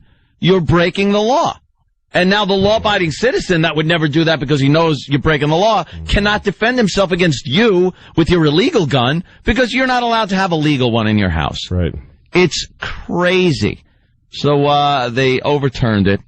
Good. And now law-abiding citizens in D.C., I'm sure they're going to have to jump through so many hoops like they do everywhere else, especially in New York, are going to be able to own a handgun. Do you mind all the hoops? Defend themselves. All the hoops you got to jump through to get a gun? Absolutely. I mind a lot of them. I think, of course, background check. I'm not silly. Yeah, I don't want to dole out guns to lunatics. That's a background check seems just like, I think the car thing, driver's license is the perfect corollary. I think that should be, and it's the same when you have a license, you have to keep proving every few years that that you're a responsible driver. License, right. You have to be responsible. A lot of states have gun safety courses you have to take before they'll issue you a license. So then there should be an expiration date, I think, on a gun license. Yeah, there are. But I think that should be the way it is. I mean, it's hard because we live in an imperfect world and most people are douchebags. Most people are idiots. So it's just the way it is, and it's just this thing. I don't know, when you people that live in the country and have guns, it's like a hammer. It's just a tool. It's not that big a deal. You're right. It's like anything else. But you do have a constitutional right to own these things. Yeah, by the way, it's the Second Amendment. It's not like it's like the 48th obscure amendment. It's the Second Amendment. You gotta be able to say whatever you want. And then shoot whoever doesn't like it. Shoot whoever doesn't like what you said. I want to be in a house saying F you with a gun in my lap. That's what I want. That's what the basic American rights. That is pretty much what the founding fathers wanted. Yeah, and there's people who live in cultures that are not gun cultures, and it's offensive to them because they don't know what it means to have that. Yeah. And, just like there's people who think that you're supposed to just parrot Jesus words at each other. Yeah. And so they don't get how important it is to be able to say whatever you want. These anti-gun advocates are ridiculous if they can't see that a gun ban in D.C. and in Chicago, by the way, does nothing. It hasn't done anything. It doesn't deter crime. If they're talking about accidental shootings, that happens. It does. And again, you got to be responsible. You have to be so responsible with a gun. Some people aren't responsible enough. Yep. They're just not. I know I'm not responsible enough to have a gun. Really? Yeah. I would just, something dumb would happen. I wouldn't trust you with a peach. Thank you. Thank you. Thank you. Get that peach away from Opie. Oh my God, he's pointing at me. I'm clumsy. Yep. Something dumb would happen. Yeah, just clumsy. You gotta know. I would kick it and it would fire and hit my neighbors. I get nervous with my fake gun. Like I keep the blanks box in one corner of the apartment and then I have the magazine that they go into another. Like I don't want to keep the stuff in one. You have to be very familiar and he should be nervous about that. Who died because of John Eric Hexum years ago. Who? Yep. John Eric Hexum. Oh, who was the actor too? He was the actor. The kid, Brandon Lee got shot. Well, I was thinking Brandon Lee. I was thinking John Eric Hexum. What's that story? He was filming a TV series he was on, and he put a blank gun to his head and pulled the trigger. Idiot. And the charge dislodged a piece of his skull as if it was a bullet and put it right through his brain. Dead idiot. Dead fool. There's a charge that explodes when you do that. Oh, yeah. A big, nasty orange flame comes out the front. A blank is nothing but a bullet without the lead in it. Without the lead. But so it fires like the powder? Oh, yeah. And you still get the same energy coming out of the barrel. So if something's at the front of the barrel, like your skull, it's just going to bust out and go through your brain. Yeah. He thought it was like a little I don't know what he thought. He shot himself in the head with his head. Right. Yeah. He used his own head to kill himself. Because he's stupid, and he's probably smarter now than when he was alive. Yeah. Let's go to the second part of the gun story down there in D.C. You got the candidates commenting. A carefully worded statement from Barack Obama tonight. He suggests the court isn't saying you can't have common sense gun laws, just that this particular case violates a basic principle. John McCain calls the ruling a recognition that gun ownership is a sacred fundamental right. Sacred is getting a little sacred. Yeah, get a hold of yourself. Call it that. I say call it sacred because people don't understand. Boy, that audio was very surprising. Yeah, very surprising. Yeah, exactly. Well, those dudes are really, it is weird, about though. as sincere as your apology to the Menino. All right. Hey, the Supreme Court one day rules very liberal that you can't put the child molesters, child rapists to death, and then this conservative ruling. It's really weird. Yeah, this isn't even really a conservative ruling. Yes, this is a constitutional. No, both of those rulings are actually a good Supreme Court behavior because they're both saying, regardless of how people are upset about something right now, you can't just start changing stuff. You can't. There's a line you can't cross with the death penalty. And there's a fundamental, ancient, basic right to handguns. And regardless of the statistics of today or how things are going in D.C. or how mad people are about these, you can't change stuff. Yeah. And it's the same thing with, yes, child molestation is, on the rise, but you can't start killing people for a crime that's getting particularly rampant and repulsive to people. But why can't you change if stuff? It's not murder. Well, don't forget, why can't you, though, when this was written, this was just written by guys. Like, it's not like this. Why should this document be so completely unchangeable and sacred when it was written by, we all know slave owners. Well, because when you change law, like if you just let it rock back and forth and pendulum back and forth, I think it's dangerous to do that. Yeah. I think it's good that you can't. Then it's not worth the paper it's written on. But it's supposed to be changeable. To what extent? There's going to be a day when you're going to get, I don't know, you don't drink, right? You're like a sober guy, aren't you? It's like a sober guy. Someday the right woman's going to drive you back into the bottle. You're going to have a bad night, and you're going to wake up in a kiddie park, not realizing where you passed out with wood chips on your face, and you're going to pee on a fire engine toy, and there's going to be a kid standing there watching you pee, and next thing you know, you're on death row. That's going to happen. Yeah, right? There you go. There's this basic line that you gotta let. I'll take that chance. The odds of those things happening, if I wind up doing that and get caught, I deserve to be put to death. Because a fire truck is only every boy's right. They're also talking about New York City's laws, their gun laws, and Mayor Bloomberg, of course, is saying that this shouldn't affect New York City, which, by the way, is just a pain in the ass to get a pistol license. But you can get one here. You need to show cause. You need to have a reason. You can't just say, my reason? Because there are lunatics running around and they have guns. Yeah. Why can't I? Why, I'm willing to get a background check. How'd you get one? I have a New York State license. I cannot carry my gun in the city. Oh, right, okay. So I'm there's supposed to be certain people working on that. I haven't heard anything yet. But, because it's one of those things. It should be your right. I think they're screwing up here in New York City. I think it's, against the Second Amendment, and I hope the DC thing sets a precedent, and people in Chicago are able to, get handguns, and I hope they make it easier in New York for law-abiding citizens. I'm talking people that are responsible and go through the system and are able to then possess a handgun. This is an example of how old ideals carry through time. The way that dictators take over countries, they use laws. They don't do it through like Hitler used law. He played it perfectly. Parliamentary process in order to become chancellor. All of a sudden, he was the head muckety muck. Yeah, so handed to him. So he changed laws. He changed laws because he was able to. He had large powers, so he just said, "Okay, everybody, turn in your weapons." You disarm. The two things you do when you take over a country as a dictator is you shut people up and you take away their weapons. You say everybody has to bring. If you're found with a gun, you go to jail. That's a new law. We just made it up. Okay, next law, if you say these salacious things, you go to jail. Yeah. Those two things lead next day you're Hitler. And that's absolutely But you can't do that in America. You just can't do it. You can't tell people you can't say something, and you can't tell people, well, you can, but it's That's why they put it in the Constitution.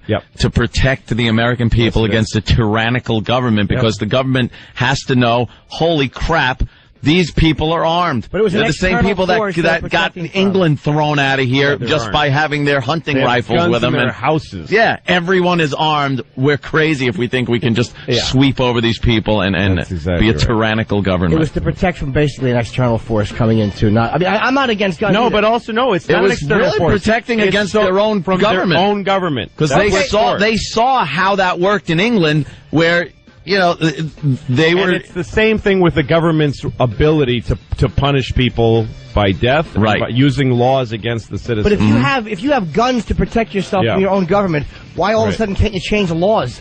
Like if that's how bad things can get, why is it so out of the realm of possibility or to change? Well, that's the whole thing. It would be bad because they'd be changing the laws. Because we have an because we have a constitution that we keep going back to, so you just can't.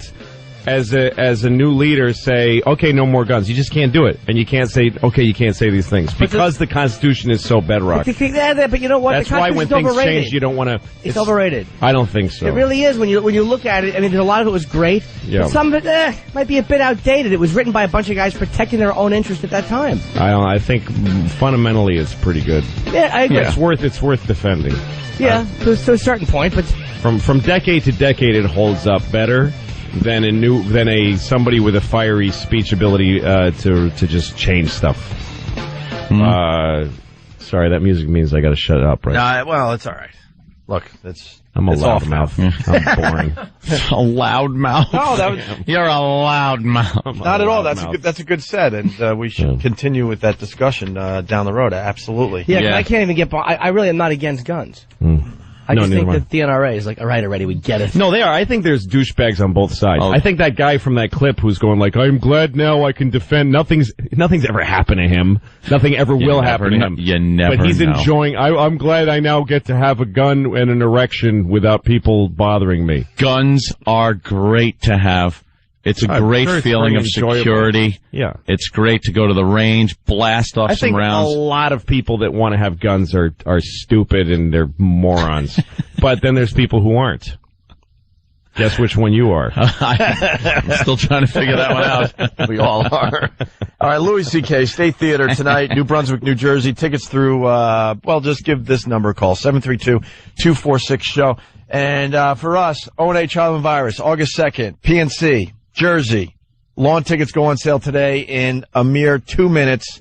$10 lawn seats while they last. I think we got only 1,000 of those, so they're going to go very quickly. So, well, I'm sure people are already calling Ticketmaster and trying to get through, so you do that. And don't forget, Louis, this afternoon, Louis is doing the Unmasked. Unmasked at Comics at 1 p.m. Comics here in New York if you want to see Louis C.K. for free. It's a real interview. Right. It's a 1 hour interview with Ron Bennington, sometimes over an hour. It's a great interview. I'm excited about it. And it's 14th Street and 9th Avenue. 9th Avenue. Okay, yeah. Comics. They do a very good job down there. We got to get out of here. You guys have a good weekend. We'll see you soon. Yep.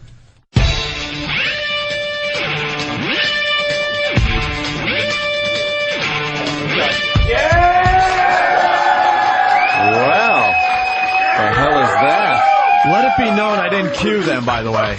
I didn't go and go. They just decided to do that. Decided to do that on their own. It's the Opie and Anthony Show on XM Satellite Radio, and we got, obviously, a very big audience checking out the show. Louis C.K. made the walkover, and Louis C.K., is the Dump King, everyone. The Dump King. Always. Where's Club Soda Kenny? Did he run out yet? Can we get, we need Club Soda Kenny to do the dump sheet. I was wondering if we could get somebody else to do it. Who? I don't know. I don't have anybody in particular. I'm just saying maybe a member of the audience because he's gone. No, here he is. Oh, okay. Wow. We would have had a perfect show today if Louis C.K. Where are you? There I am. Okay. We would have had a perfect show today, Louis, if you didn't show up. God damn it. But you did bring the funny. You also glad brought the to be dumps. on non-dump radio. 1, 2, 3, 4, 5, 6, 7, 8, 9, 10 dumps for Louis C.K. Fuck. This is 10 dumps. You're like my favorite German porno. All I did was say drink sperm with your asshole. You'd have to say guzzle. Let's make this official. Live from the Opie and Anthony Show studios, the Daily Dump Report. Hello, everyone. It's Club Soda Kenny with the Dump Report. Just talks to a dead mic. Everybody. It's Club Soda Kenny with the Dump Report, starring Louis C.K. Thank you. 7:22 a.m. Louis gets off to a good start. You pooped your pants on my body. Okay. Backed up by diarrhea that came out of your anus. 2 minutes later, diarrhea on top of the chocolate. Okay. Backed up by diarrhea dispenser. Okay. And a triple threat. Splurge, diarrhea all over your food. Okay. And then another one, 4 times in 7:24. That was a great minute. Diarrhea goes all over your Rocky Mountain chocolate.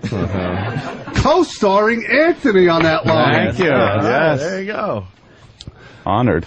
8:22, during the audio of Big A getting his prostate exam.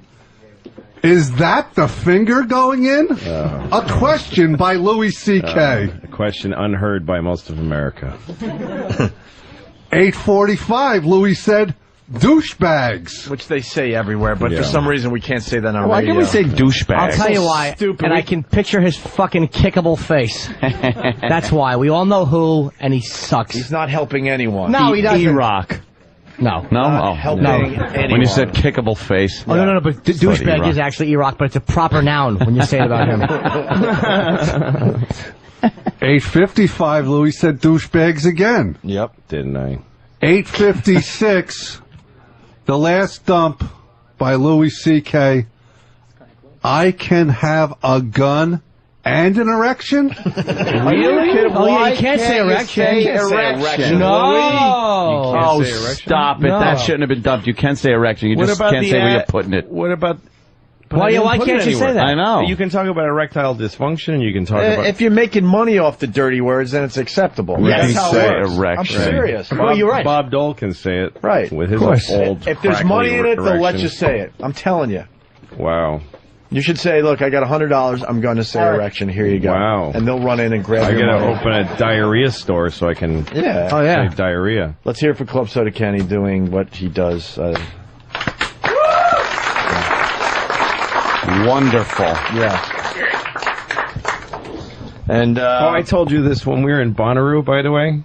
I was, me and Jimmy were at Bonnaroo together, and I was sitting with the other comedians, Zach Galifianakis, and these comedians who don't know Jimmy well. They like him, don't know him well, and we're all at a picnic table, and they all kind of gently asked me, "How come Jimmy has a bodyguard?" They looked at me like, "We can ask Louis. We know him. Why does Jimmy have..." And I was like, "I don't know. I think he got death threats once." And they're like, "Oh, okay." And I'm like, "All right, got rid of that." It's also, because Kenny's more than just a... No, he's like your tour manager, right? He's he takes care of everything, but also I knew I was doing certain outside stuff, like going into the crowds and interviewing people, and it's like, they're animals. I don't blame you. It's just because he's sort of like kind of pot-smoking alternative comics. Just thought it was weird. They don't like me anyway. I mean, Zach, but come on, let's be honest. They don't fucking dig me. They think I'm a douchebag and... Fuck them. In the mouths. But I like Zach. Yeah, Zach's funny. And Janine said hello, so no one was rude She's to me. alright too, All right, so I'm complaining for nothing. Yeah. Everybody was nice. We've been Brian Posehn. We've been Brian saving. Posehn's okay. I know he is. We've been saving some audio for your next visit, Louis. Okay. Little surprise here, by the way. Oh, okay. We didn't even tell you about this one. Oh. Some guy named I don't know, Eastside Dave. I don't know who the fuck this guy is, but shit. Jesus. I have no idea who he is, but he had a lot to say about you. Oh, sir. okay. Oh, no. Wow, I do remember this now. And he's hiding today because we're like, why don't you come in and confront Louis C.K. with your words? But Let's hear it. supposedly has something to do for Unmasked. Okay. No, Ronnie has a lot to do for Unmasked. You have nothing to do Right.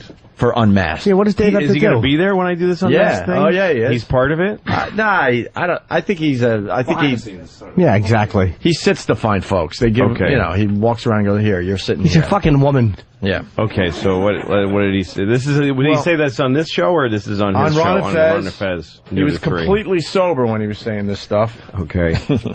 And this is Okay. Eastside Dave going off on you. Lou, you all right? I hate that guy. You all right? I hate him. You were making I recognize his value to this show. Oh, wait, where are we at?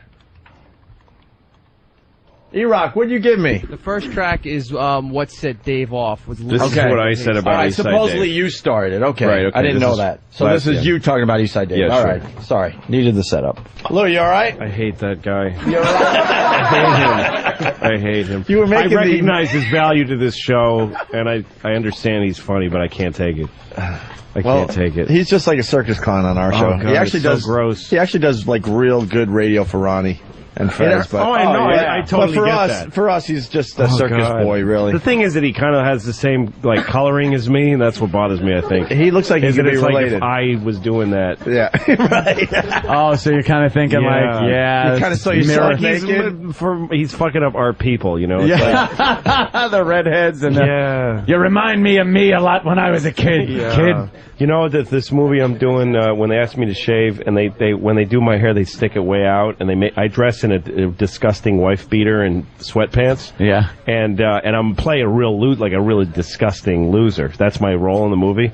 And once they did my whole thing, I looked in the mirror. I'm like, I'm Eastside Dave. That's what I am. I'm playing Eastside Dave in a movie, and he's actually informed the character I'm playing in the movie. Like I think about him. That's I get a little helping. Yeah, sick, and then I do it. You're researching your part. All right, we're back live. So Okay. you started supposedly. Yeah. Okay. You just don't like him. What day was that? When he was pulling something out of his ass? I think he stuck a lollipop. I mean, like it matters. He stuck a lollipop up his asshole. Mm-hmm. He was naked. Yeah. And then he ate it and then threw up into a bucket. So I guess I chafed at that a little for some odd reason that bummed me out. All right. Eastside Dave started with Patrice. He had something to say about Patrice first. Patrice is a good guy. No, you know what? He's not a good guy. I try to say hi to him every fucking time he's in there. He ignores me. Just because I shoved a dildo in my ass and all this and bagel in my ass. And That bothered him. He was bothered. So by what? that. Yeah. Patrice doesn't like white boy fun. Right. No, I'm serious. Eastside Dave does what we call white boy fun, dumb fraternity crap. Mm-hmm. And Patrice is like, what is wrong with the white boys? Yeah, I wouldn't expect Patrice to like that. No, he's like, this is deeply disturbing. Why are you guys laughing as he's trying to take shit out of his own ass? Yeah. And it's just for the goof. Sure. All right. And then finally, Dave got into you. Okay. to a black guy. What? Wait, hold on. C.K. He has a thought. Sam, Yep. what did he say about me? He didn't like you. Louis C.K. says he doesn't like me, and then he says he's acting in a movie. Oh, no, come on, Tito's. He's acting in a movie, and his inspiration is Eastside Dave. What the fuck does that mean? So he hates me. Well, you know what, Louis C.K.? I'm coming for you. I'll fucking hunt you down, bitch. Anytime you want, Ron Fez show, noon to 3. Let's get in the squared circle. See, now Yeah. he has his opportunity right now. He not said he here. would hunt you down. You're Yeah. here. Where is Eastside Yeah. Dave? Easy to hunt you down. Exactly, you're a pheasant sitting here with your feet up on the desk. Yes, I was scheduled to be here. Yeah. I didn't have to Some track hunt. me. There's no real surprise here. Yes, it was on the schedule for about a week. And then he continued. He had to sing a song to you. Oh my God. Does even Louis C.K. know where he is? He's in the jungle, baby. You're in the jungle, baby! You're gonna die! Get in the ring, motherfucker! You heard me, Billy? Or Louis? I heard your fucking name, Billy. Put your headphones on, that's it. I'm gonna get you, Louis C.K. I'm gonna fucking make you pay, bitch. I'm gonna fucking get you like St. Louis riots '92. Slap your ass around like that famous photographer. This is Dave babbling about. And that's the reaction we were hoping for. Nothing. Nothing. Because what is he doing? But he continued with his song. Okay. In the jungle. Welcome to the jungle. That's it, nigga. I'm gonna fuck you up, Louis C.K. I'm gonna get you, Louis. Serpentines like poison and snakes. Woo! Come on, Slash. Come on. Oh, Axl Rose is a fucking bastard. Woo! Come on, Louis. You fucking bald HBO prick! Welcome to the jungle! Me and Dave Monday! Listen, bits and butts, bolts, and it's the price of Holy shit. Wow. Can we at least get him on the phone? bald HBO prick. Is that what he said? Yeah, something like that. Okay. Boy, Dave, tell us how you really feel. Yeah, I know. Oh, hey, regular Joe. Yeah, for regular Joe. Well, maybe we shouldn't play the rest then. Because There's more? There's a few more. It's very hurtful. Yeah, it's very hurtful to Lou. It's hurting my feelings a little bit. In the jungle, Louis C.K.'s in the jungle. He's gonna deal with these Sundays, baby. With my cock, with my Valtrex cock, baby. His Valtrex cock. Wow. Slash again. Come on, Slash. Thanks for the narration. Is it high you never? Louis C.K. so fast. So fast. So fast. So fast. Yeah. Wow. Yeah. You say I gave a bad name to redheads, Louis C.K.? You give a bad name to redheads, you fat prick! Welcome to the jungle, Louis! I'm gonna fuck you up, baby! Wow, that was actually musically pretty... It was almost right on. All right. He was getting the Axl I like that Rose he's sound. respecting the guitarist, too, and giving him his... Yeah. Yeah. He's shutting up for the guitar solo. Yeah. Very important. Well, Eastside Dave decided not to confront you. Yeah. This is a should guy I respond to this? that puts stuff in his ass, by the way. Not yet, because we got another clip here. All right. You know what I'm asking, Louis? Your cock and balls, baby! I'm gonna fuck you! Never heard this version. Well, you get the box set, you know. It's on the box set. Come on, Louis! Come on, Dunker! 57th Street, Manhattan! Here we are! I know you live in New York, Suey Gay! Yeah! In the jungle! Welcome to the jungle! Gonna you bring me sodomites? Louis C.K. on his knees! Welcome to the jungle in the frogs and snakes! Oh, bring it down, though! Oh, yeah! Jungle! Welcome to the jungle! For the love of Christ, start it off. Stop this song. It's almost over! It's almost over! Welcome to the jungle! Louis C.K. Fuck you with my dildo! I'll kill you, Louis! Yeah, and a lot of people saying that he was whacked and drunk and stuff. No, I was there. He was stone sober that day. Louis. Sounds like I just want to make that perfectly clear. Sure. One more quick clip, and then we'll get Louis' response. What other comics were working down there? Louis C.K. He's great. Yeah. You're right. What? Fuck him. Oh, yeah, forget that. I don't know what happened because Louis C.K. asked me what Dave was saying about him because apparently he'd gotten message that I'm he was sure. talking about him. I'm sure Dave went crazy. He got messages that he got pwned on the Ron Fez show. Can we please never use the term pwned? I don't even like when it's written, but I really hate when it's said. And there you go. Okay. I was very obsessed with you, Lou. Well, look, you know... Are you flattered? Yeah, here's the thing. Okay. I feel bad. I'm sorry about what I said about it. I mean, you may be surprised. I probably it's better radio if I come back with a lot of vitriol and hatred, No, say fuck him. of course not. I feel bad that I hurt his feelings. That sounds like somebody who's really hurt. It's like somebody who I made him feel so bad that he sat down and worked on that song.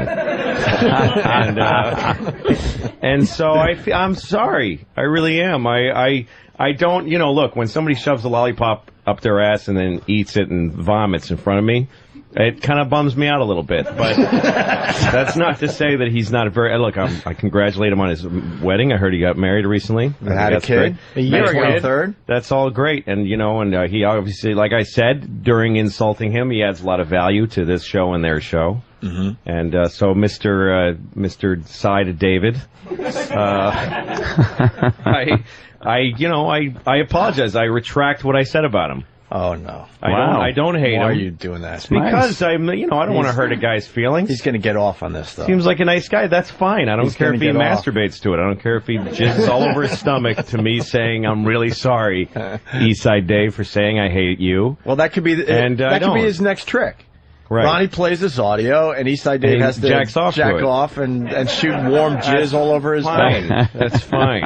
I'm sure That would be it'll a just lay perfect over stunt for whatever. Eastside Dave. I'm sure he's got a lot of glaze, covers on his belly. Yeah. Of many jizz shots. And but no, I think he seems like a fine guy, and I shouldn't have said what I said. Message delivered and heard. I'm afraid of you. I'm sad to be in the jungle. Please let me out of the jungle. I ask for safe passage out of the jungle. And you don't have a real gun, so you can't really shoot him while you're in the jungle. I can shoot blanks at him and make him flinch, but I can't. That's really about hurt all him. you can do if you were listening earlier. Yeah. I retract my earlier statements in regards to Mr. Eastside David of the Ron and Fez show. Wow. I regret any harm that I caused him, and I wish him luck with all of the foodstuffs and otherwise that he puts inside of his asshole and then eats and then vomits while naked and masturbating in front of people. I wish him luck in all of that. I want to do a Back to the Future thing, because there is a very good possibility that Ronnie's now playing this audio, and Eastside Dave is jerking off as he listens to you. Okay, so you're jerking off right now, listening to me, and I'm sorry. And I just want you to picture me kneeling in front of you, looking up at you saying sorry, and you just coming all over my sorry face. I can actually jerk off to that. Who can't? Two redheaded guys. Yeah. One coming on the other's face. One straightening out the other one. Straight. That's right. Exactly. Redhead humiliation Fine. 4. And one of my eyes closes because it's all stingy. Yeah. But I keep taking it. That's right. Take it like a champ. That's right. You lap that cockhead like a That's puppy. right. It's fine. I got no dog in this fight. I'm not going to stick to my guns. The last thing I'm going to do is go, well, but he... Yeah, you can't be going How back and dare forth he with say I'm in a jungle? the likes of him. How dare he sing along to that song and say fuck me? Like a I'm not lunatic. going to take that lying down. No.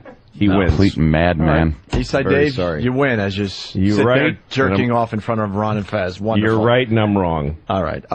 And you're doing Unmasked today with Ron Bennington at That's 1 right. o'clock at Comics. I forgot the address. 14th and 9th Street. 9th Avenue, yeah. All right, we got this to play real fast. Traveling Virus 2008, Saturday, August 2nd, at the PNC Bank Arts Center. Arts Center! Hometown, New Jersey. Hometown. Confirmed comedians include Jim Norton, Patrice O'Neill, Robert Kelly, Otto and George, Rich Voss. There will be 1,000 lawn seats going on sale today at 9 a.m. 9 a.m. for only $10. $10! For more information, visit Ticketmaster.com. The 2008 Traveling Virus Tour. PNC Bank Arts Center. Be there! That's pretty good. Awesome. Tickets are on sale right now, and people are getting their $10 lawn tickets for $20, so that's good.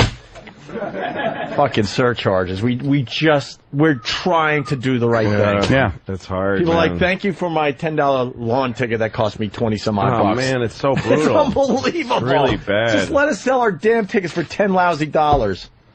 What's their fucking money for? We should set up a day of the show and just take $10. That's it. Give me 10, you're in. Thank you. Oh, you know what kind of trouble that is? No kidding. A little cover charge at the door.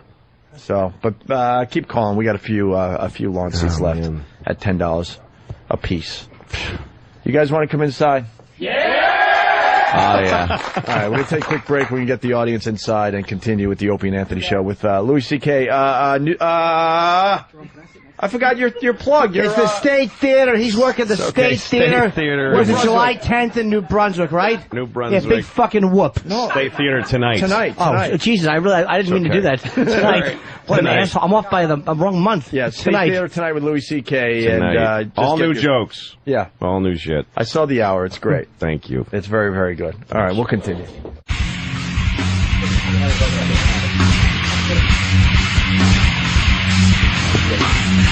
We're back with the Opie and Anthony show.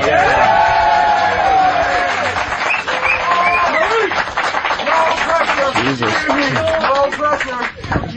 Hi. Boy, these people are going to be very disappointed in about an hour. Yeah. All that energy, and then they're going to be leaving. Oh, See, it's nice though. That was You know, no fucking big deal. a lot more women than normal. Here. What's that about? Oh, hi. How are you in the bow? You with a guy? All right. Hold on. Where's that mic there? Huh? Why would the wireless work? Try it again. Yes, I am. There you go. Okay, and Miss, you guys are a nice little couple, right? Never met him before in my life. Are you kidding? Never met him before. You're just sitting on the couch for no reason with almost Troy Aikman? Yes. Sharing a chair with a strange man. Oh, she's a lovely girl. She's wearing a short skirt, sharing a chair with Is a that man a skirt? she's never met. It is. I thought they were shorts. Could you move your bag? I don't think I can. No, I won't look. It's alright, I'll show you later. Can you move Really? her? What a trooper. And you can move. She doesn't know the show, Jim. She doesn't know. What's that? She doesn't know the show. Oh, really? Miss, what brings you to the studio? I was lying. He brought me here. We're not together. Oh, you got me. Oh, boy. Now I have to Together, bite Jim. your face.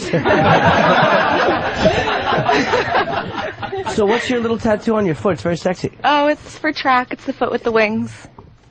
Does it make you go faster, actually? Yes. Wow. How great would it be if Christopher Reeve had one of those? I know. Too soon? No, that was an O in appreciation. Oh, okay. I'm This is sorry. different, Jimmy. They fully enjoyed that. Nobody gets offended by that. So Yeah, I what, think so. Christopher Reeve? So what? what? Couldn't move, and now he really can't move. He's fucking dead. Yeah. Now he's so paralyzed that he's fucking It's not even dead. it's basically not even a big switch for him. All they have to do is straighten him out and just turn his head off. That's right. That is the ultimate paralysis. Yeah, exactly. Fucking Being dead asshole. dead. I bet they didn't even bury him. They probably just leave him around the house. Like, look, this is how we remember him. So let's just hit him up for money every once in a while. Yeah. Young Sam Roberts, everyone. He's coming in the studio, so he must have something for the radio show. Sam, what do you got for the show today? You brought us Tomato Guy yesterday that kind of put the whole show in nothingness. Fucking awful mood. Yeah. I thought it was all right. What do you got today, young Sam? I was gonna videotape some people if you made them do funny things, and then edit those videos and put them on the website. Who wants to do something funny that could be a YouTube? They're actually regular edits. Oh, hold on, Rosie O'Donnell. What do you want to do?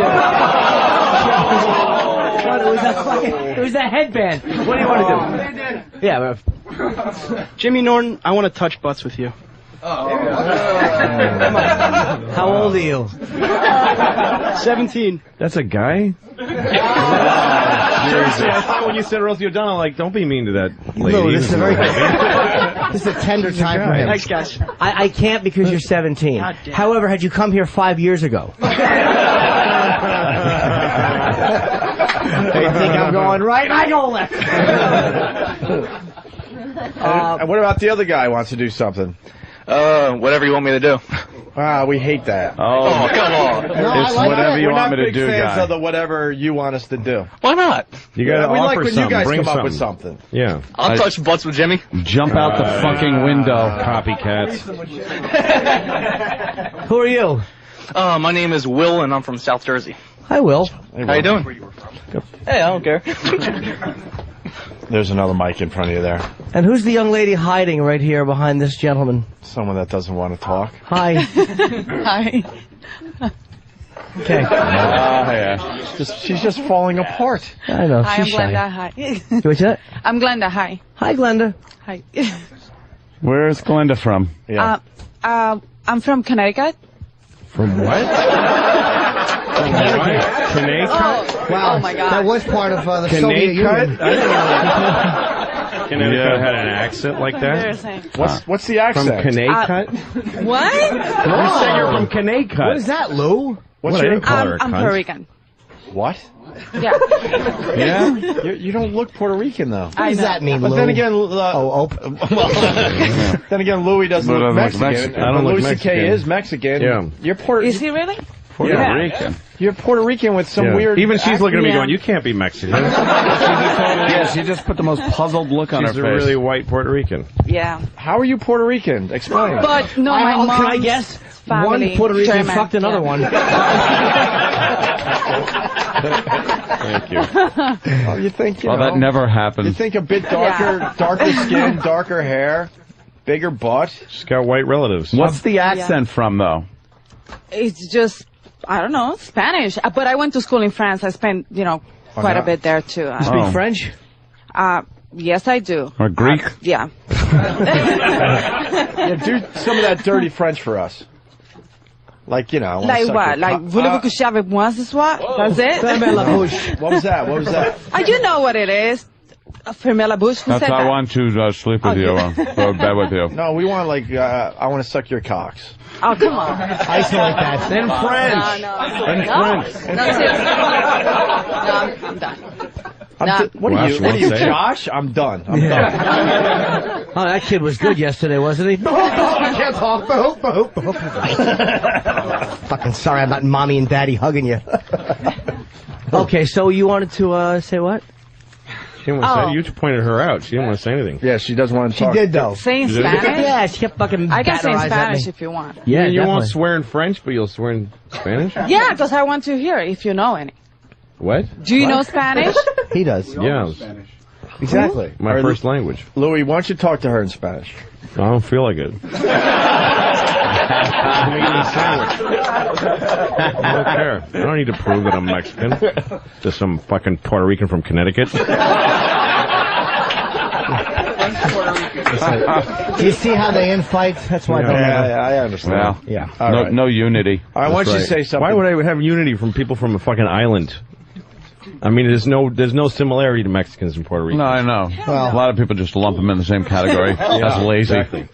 It's lazy. No. It's easy. Jesus. Thought we'd get more than that. Thank you, Jim. It was just so matter of fact. It didn't even sound you were kidding. It wasn't a joke. It's just the way I think. Are you going to talk dirty for us in Spanish? Yeah, what do you want me to say? Whatever? Oh, boy. Jesus, Jim. Te quiero mamar el pene ahora? What? What? I want to suck your cock now. Whoa. Wow. Better than what I would have come up with. and then can you speak Spanish? No? I'm missing every fucking one here. She was implying that she wanted to suck my cock and then speak Spanish.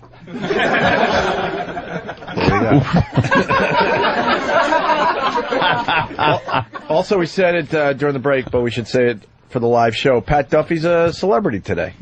Yes. You want to explain to the audience out there? Oh. You're already explaining here, but to the people in their cars and trucks and shit. Well, there's an article on MSNBC.com about people talking on their phone in their cars, and they used a picture of me as the file photo. Were you on the phone? Yeah. In your car? Yeah. There was douchebag on the phone in his car just looking. I really do look very douchey in the picture. Oh. The headline should have been, "Why is this Amish guy using a machine?" Look at you. He's on How the phone. did the picture get taken? How did it I have happen? no idea. Really? I have no recollection of it. Hey, Cameron. Fucking Duffy's on the phone, but you see the back. There's like a fucking a dog leash and like a bloody ribbon in the fucking the bumper. He's whistling. It's all tarped off. Little patent leather shoe. Funny with a never again to be buckled buckle. Wow, thanks, Kenny. I asked Kenny for peanut butter and a celery. dog. A dog.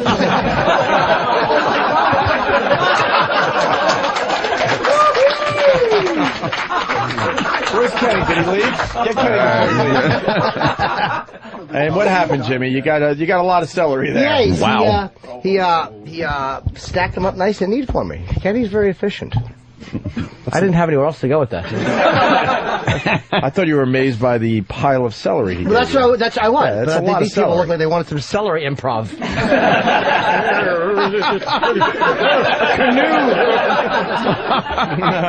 Club Soda Kenny, everyone, once again. Yes.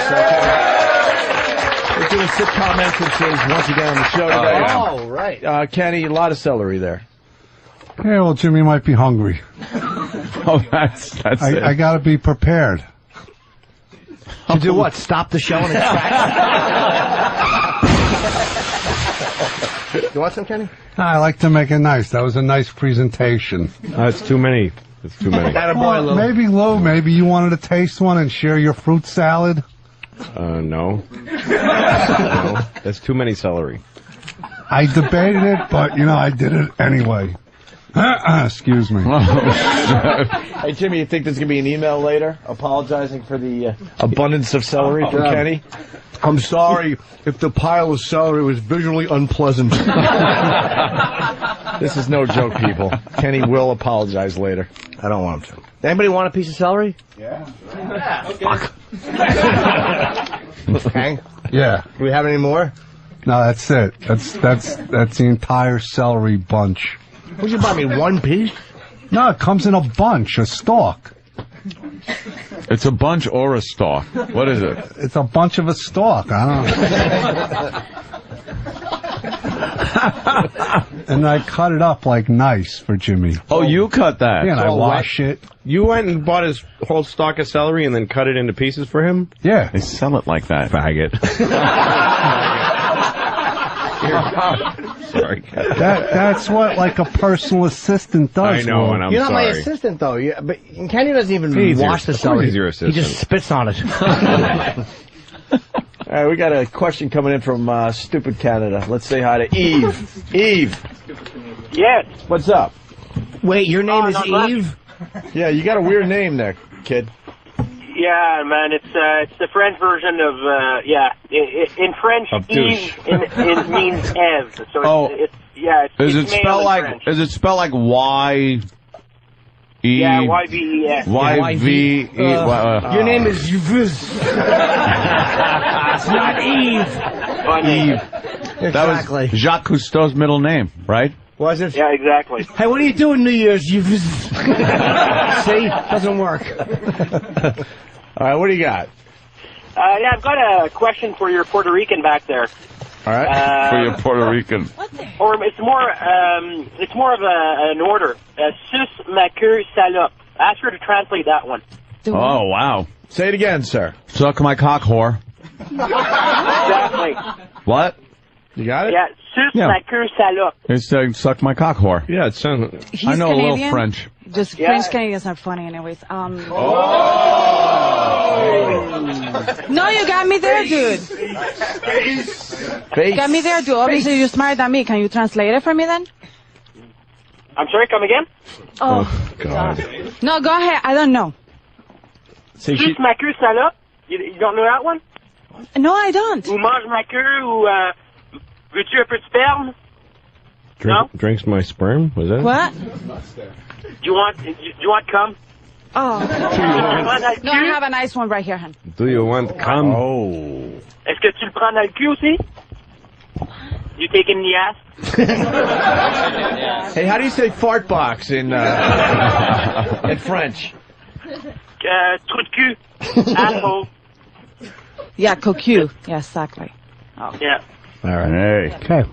Hey, your bid worked there, sir. Okay, well, thanks a lot. A long-time listener, you're great. Continue on the good work. Thank you. What a polite way to end Wait, after I'm Canadian. But how are you a long-time listener if you're from Canada? We haven't been up there that long. Well, XM, I've been listening for a couple of years now, and I mean, I'm on the road a lot, so you guys are always on. Got it. What's your favorite bit on the show? Favorite bit?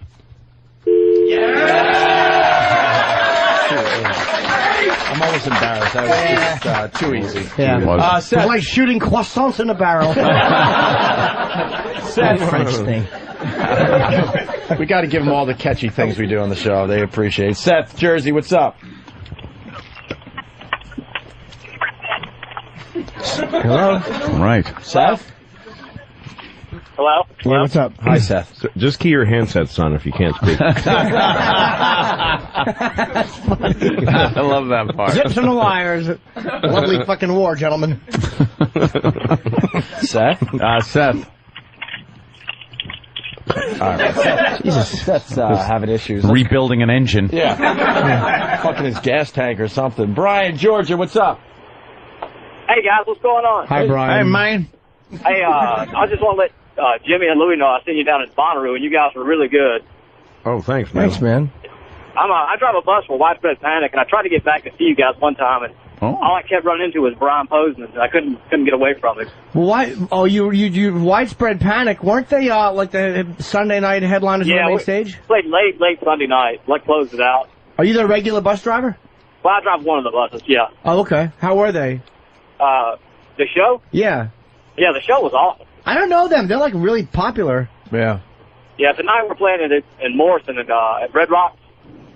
Okay. In Colorado. Oh, yeah, So I I heard just want about to let that you gig. guys know you're really good, and I had a really great time. Thank you, man. Thank you. All right, Thanks a lot, guys. Funny. Right. We didn't finish talking to the audience. Oh, Jimmy, you got some more questions for them?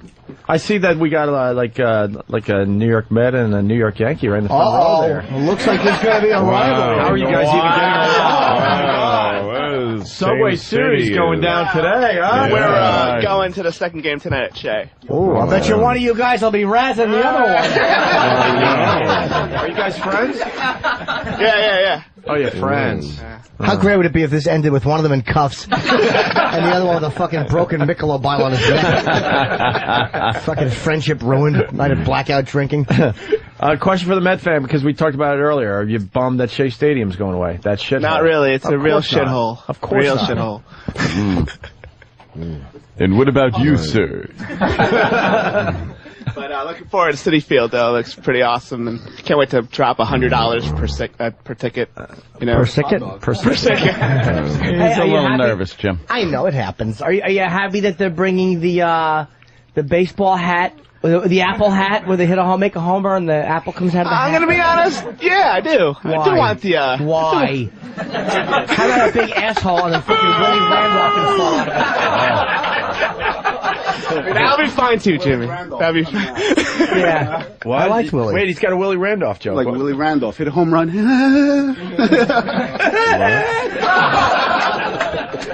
Yeah, the Yankees are doing the same thing. After you hit a home run, Joe Torre's prostate tumbles.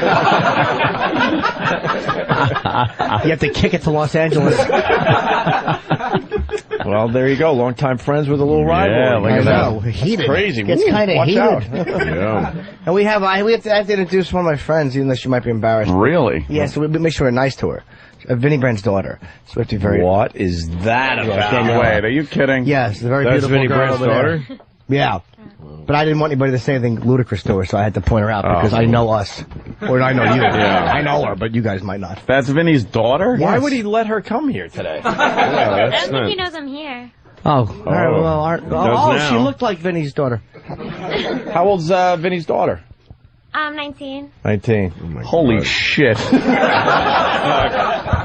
the Fucking fuck? Christ. Yeah. Is that your boyfriend? Jesus, douche. No, it's my best friend, Mike. Yeah, Mike? Best friend. Oh, Best best friend. That's friend the guy Mike. that's trying to have sex with you. Best friend. Best friend Mike. Mike, do you like Mike? Do you like Daniela? We've been friends for about 3 years now, yeah. But I'm actually dating. 19, 18, 70, 16. 5 years. Wow, 15, just like a 14. real relationship already. Nice I'm actually best dating friend. her best friend. That's how we met. She Wait. hooked me up with her best friend. Oh, so you're dating her friend? Yes. All right, that could be legit. How long you been with her friend? Oh, about over 2 years now. Oh, all right. And where's her friend today? She's probably sleeping. Oh, yeah? Yeah, she's really not too interested in the show. I try to get her to listen, but she's probably still in bed now. Oh, she's awful. Why doesn't she like the show? She doesn't have XM, and she doesn't want to pay for it, so. Oh, well. And she's not up early enough to listen on 92.3, so. All right. Yeah. What time is it? 10, she's still sleeping? I was gonna buy her an XM unit, actually. So. Yeah. Why don't you? Wait till the merger, though. But she's sleeping late because you fucked the shit out of her last night? Valid question, Mike. I can't answer that now. You can't answer that. All right. So now, of course, we all know your father, and I know your father for 15 years, maybe more. Is he like? Seems like 25 years. It really does. Yeah, Just endless. Boy. Did he monitor everybody you date? I don't think he meets everyone I date. Oh. But Really? not really. Jesus. And he's really scary when you meet him. I know, he's scary and I know him. I saw Vinny bite somebody's finger one time. Really? Yeah, it was many years ago when the Stress Factory first opened. And Vinny, in fairness, was provoked. The guy was drunk, like a drunk patron, and Vinny was booting him. And the guy was pointing in Vinny's face aggressively, and I'm like, oh, you don't want to do that. And Vinny just bit his finger and held it in his mouth. Wow. And that man didn't point again for the rest of that. So you're a sophomore in college? Mm-hmm. Cool. What's your major going to be? Communications. Why, do you want to get into the business now? I don't know why I picked it's easy. And I don't know, if you're like good with That's people, a good life communications is like a good major. Just as long as it's easy. Do you want to be an entertainer of some sort? Mm-hmm. What kind? Any kind. It doesn't involve like dollar bills. Hold on, excuse me. No Vinny's daughter's jokes, sir. Anyone else, please, you could spit on them, but I can't with her. I know her for too many years. You have to be very nice. What did you know when she was a little girl? Yeah, I remember I met my You know first... her when she was a little girl. You knew her when she was a little girl. what do you, I'm not sure. Smart ass. What? Oh, you never remember? What? No, he's saying he doesn't know what you don't know what bit Anthony's doing right now. No. Right. I don't either. I need to start I first met her when she was no, it was right after Kinnison died, I think. I went to her father. Your mom's the one that told me that Sam died. It's the whole story. Back in what, 91, 92? Did you watch Vinny change her diaper back in the day? No, I didn't. It wasn't that close. We were just doing gigs together. We didn't open up to each other emotionally. I would just pick up Vinny and he would scream about shit all the way to the gig, and that was the end of it. That was it. All right, so enjoy the show. Actually, I remember I met you when I was like 14, and I thought you were like really, really dirty. And I was like, I don't even want to meet you, Brian. And then after I met you, I thought you were the funniest person ever. Oh, thank you. And you taught me how to play chess. What's that? You taught me how to play chess. Really? Where do we play chess? At the Salé. Okay. Oh yeah, that's right. I forgot you came in. I was, but I met you like when you were like literally, you were really young. Oh, you don't remember, obviously. Yeah, she blocked it out. She'll remember in therapy. Yeah. No, that was like 90. She'll remember under hypnosis. That's funny that her father has a more feminine voice than she does. Yeah, your father sounds like a midget. You know that, right? Yeah, I'm aware. I've heard it before. It's a little obscure, but he sounds exactly like Matt Roloff from Little People, Big World. We did that bit too many times. We don't need to do it again tonight. No. Anybody else have anything I out just there? never knew that he had a good sperm. Yeah, like you gotta hand it to him. Excellent DNA. What was what's mom looking like? Obviously your mom's a supermodel. Yeah. She's very pretty. I haven't seen her in years, but I haven't seen my mom in years. She doesn't look anything like me, anyhow. No. Wait, you haven't seen your mom in years? No, but I look exactly like my stepmom. Oh, okay. Yeah, that's really shady, actually. No, that's cool. No, you could pretty much fucked up family. That's good. I like that. Wait, she looks like your stepmom? Yeah. Oh, how did that happen? Why do you have to be related to Vinny, man? I know. We got some questions to ask you. She's a very lovely girl. I know. Can I ask this? Why haven't you seen your mom in all these years? Oh, the Stress Factory. It's in New Brunswick. It's like the best comedy club ever. I'm sure you guys have all been there. This is the beginning to why she didn't see her. Wow. That is a good plug. He was asking my favorite comedy club, right? But how would one call it? Yeah. She doesn't want to talk about her mom. I understand. She doesn't want to talk about her mom. I figured I'd try at least, because we got a lot of guys around here that hate their mom. So I'm just maybe. Do you know how you would relate? Oh, do you know how stupid I am? I really thought she was getting into the mom story. I'm such a dumb motherfucker. Why am I in a business where I have to communicate for a living? I'm like, okay, but what about asshole? All right, we won't go there, obviously. I hope you're having fun. Yeah. Would you like a piece of celery? Yes, please. Okay. Peanut butter too. Yeah, of course. This is getting, go over to getting Jimmy. weird now. No. I don't want She to touch your skipped food. over. Well, she knows me. No, I can't have to be nice to her. She's my friend. All right. Huh? She's fucking ridiculous. I just gotta be honest. Someone here's gotta be fucking honest. Yeah. Holy shit. Oh, very pretty, yes. Oh, look at Jim. Oh, very pretty. Yes. Oh, yes. Indeed, that's what all about. If it was anybody else that you didn't know, you'd already have fucking 18 MySpace phone numbers and every other being thrown at it by cannon. We have MySpace. We've MySpaced each other. You've never seen more polite MySpaces. No shit. Godspeed, dear. Because I look at her, I see a pretty girl, but what I really see is a fist attached to a club on her. Yeah, you have stuff to lose. I read your book, Happy Endings. I thought it was fucking hilarious. I read it in one day. I MySpace him, tell him how funny it is, and then he writes me the most polite MySpace message back. I'm like, how can I read Happy Endings and then get this message back? It was actually embarrassing when when you know someone for that many years and they read that. All those made-up stories. Yes, all that. I don't think fake. they're made up at all. Yeah. No, they're really not. There's actually worse stuff I edited out. Let me just try to enlighten you a little bit. He's trying to be sweet on MySpace. He's trying to be like sweet. Like, I'm not that guy. There's an ulterior motive there. It might take a couple of years. We're being that guy. It might take a couple of years. It might take, but. Yeah. No, there are very few. I'm cock blocking, by the way. This is pure, just cock blocking. You can hire 10 of Louis' relatives to build the wall if you want.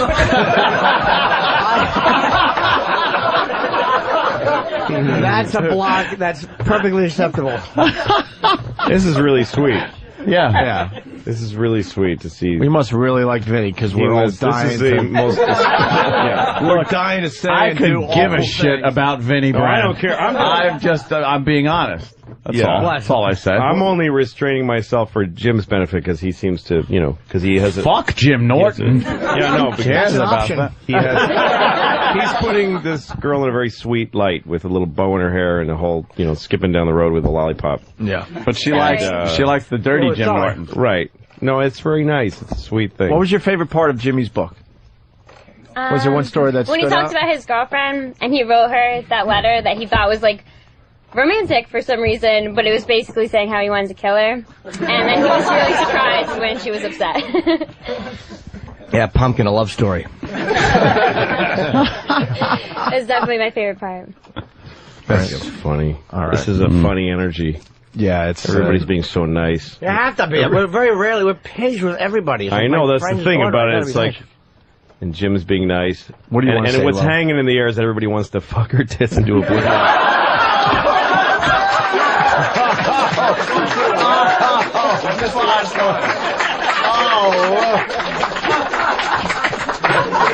I'm sorry. Wow, Lou. I guess Lou doesn't need the stress factor. I'm doing a theater down the street. I'm doing a theater down the street from there tonight, so I'm probably that's hurting the competition. Yeah, fuck him. That's smart. I don't give a shit about the Stress Factory. You're gonna hear a grovelly voice man lobbing Molotov cocktails. Sorry. It's the Opie and Anthony show. What can I do? Should we have her sit back down before I feel it like gets I'm ruining ugly? your show by making it cool. Not at all. Ruining it. Bounce, bounce, bounce, bounce. Really nice girl. Really nice girl. Yes. Very sweet. Why don't we take a break and take care of these boners? I wasn't sure if it would be a judgment error introducing it, but it was a really smart thing to do because we were all going like, "Who the fuck is that?" All the time. Who the fuck is that sitting there? And why is Jimmy picking out the Puerto Rican from Connecticut when she's sitting there? She's sitting there. Well, no, but what he's saying is. Well, you have to. Shit. All right, we'll break and continue. State Theater tonight, New Brunswick, New Jersey. If you want to see Louis and do an unmasked, I'm assuming a bunch of you guys are going unmasked today. Oh, good. Okay. Comics right here in New York, 14th and 9th Avenue at 1 o'clock with Louis C.K.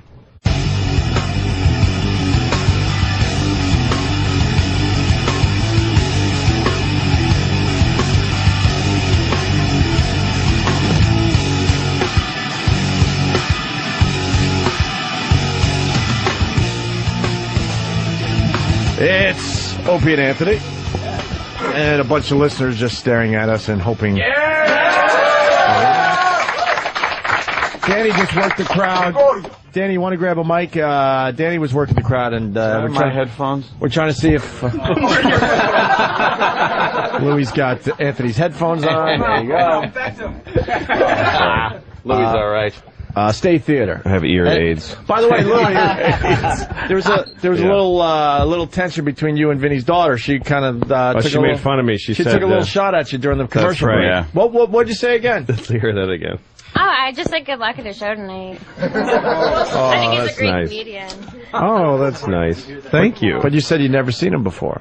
Oh, yeah, no. Actually, no, I've seen him at my club, but I was just teasing him. I said It's her he was club like now. plugging that he's working at the State Theater, and I asked if he was working at the concession stand. That's fine. She gave a little good belt right to his Good stupid ribbon. redheaded balls. That's right. That's right. She's right. She said my club. You're right. Actually, eventually, Yes, will she be. will. Yep. Yeah. Who knows? Your dad Oh, retires. yeah. I hope so. You could do the phone bit on the wall. That's right. That's funny. I want to buy the club, and then I want to just sit Vinny down and pour gas on the phone and set it on fire in front of him and go, now what? And then sell it back to him. Danny, what do we got? Well, we have a few different people with some interesting stories today. We do have... Where is he? I can't see him. I just hear a voice. Who? Danny. Me. Oh, there you are.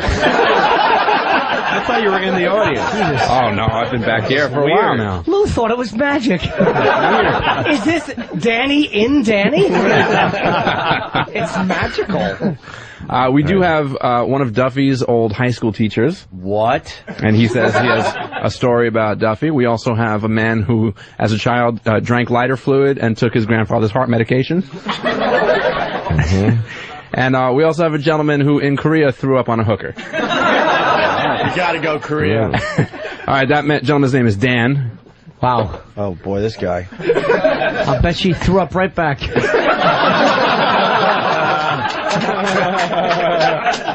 Thanks, Jim. Welcome aboard, Dan. By the way, he has his ass right in front of the lovely Yes, Danielle. please. Yeah. Please don't do that. though. He has a long. Dan's a big kid. He's kind of a little balding. He's got a big. What kind of beard? That's like a long. That's just a mess, a train wreck. All right, you look like that old wrestler. Jim the Anvil Knight. There you go. Yeah, you've heard that a few times, huh? Sam, look who's in studio today. Yes. Want to see my singlet? It's Tony. Oh, it looks like Tony was Tony the intern with a long beard. Absolutely. Yeah, a little bit. That was Danny's joke. That's true. All right. Yeah, I was in Korea back in '95. Doing what? I was in the Army. But you don't look that old. 33. Yeah. Okay. You know, I don't know, whatever. But yeah. The town right outside of Post, there's a bunch of bars on the main drag, and then there's an alleyway, and there's a lady there called Ajima. As you walk by, she's like, "Oh, you want pretty lady? You want pretty lady?" So it was my birthday, so I'd been drinking a little bit maybe, and so my friends decided to get me a short time girl for the night. Well, the short time girl, it's just you pay once, do your thing, and go. I think it was like $40 Instead of on spending a lovely evening. Well, you could get long time girls. When I was there, a short time girl was $40. If it was a payday weekend, non-payday weekend, you could usually get them down to maybe like 20, 25. What's a long-term girl? Long time girls all night. They're usually about $200. Oh, okay. Yeah. So yeah. Tongdushan, Korea, in case you're interested. Is that North Korea? No, well, it's the northern part of South Korea. It's about it's halfway between Seoul and the DMZ. Did you do a lot of vacationing and traveling in the northern part? I'm dying to go. I actually I did go up to the DMZ, but that was more of a tourist thing. I'm not hardcore. How big is it? I know it's we have 15,000 troops there or something, or 1,500 troops compared to like 700,000 that the North Koreans have. I don't know what the numbers are, but we're way outnumbered. And like at Camp Casey where I was, like it was the kind of my motor pool probably would have been destroyed before I got out of bed if there was a war starting. So the only thing that keeps the fucking North Koreans from deep dick in the South is that fucking demilitarized zone because they're afraid of starting a war with the U.S. Yeah, what'll happen is if they start the war, all the roads there, south of Seoul, they have like roads like interstates, but north of Seoul, it's like you'll be going through a mountain, there'll be like 2 lanes will go down to 1 lane, like it for both directions, and there'll be big boulders on top. So if the war starts, they set off charges to drop the boulders to block off all the roads. In charge of the army, the coyote.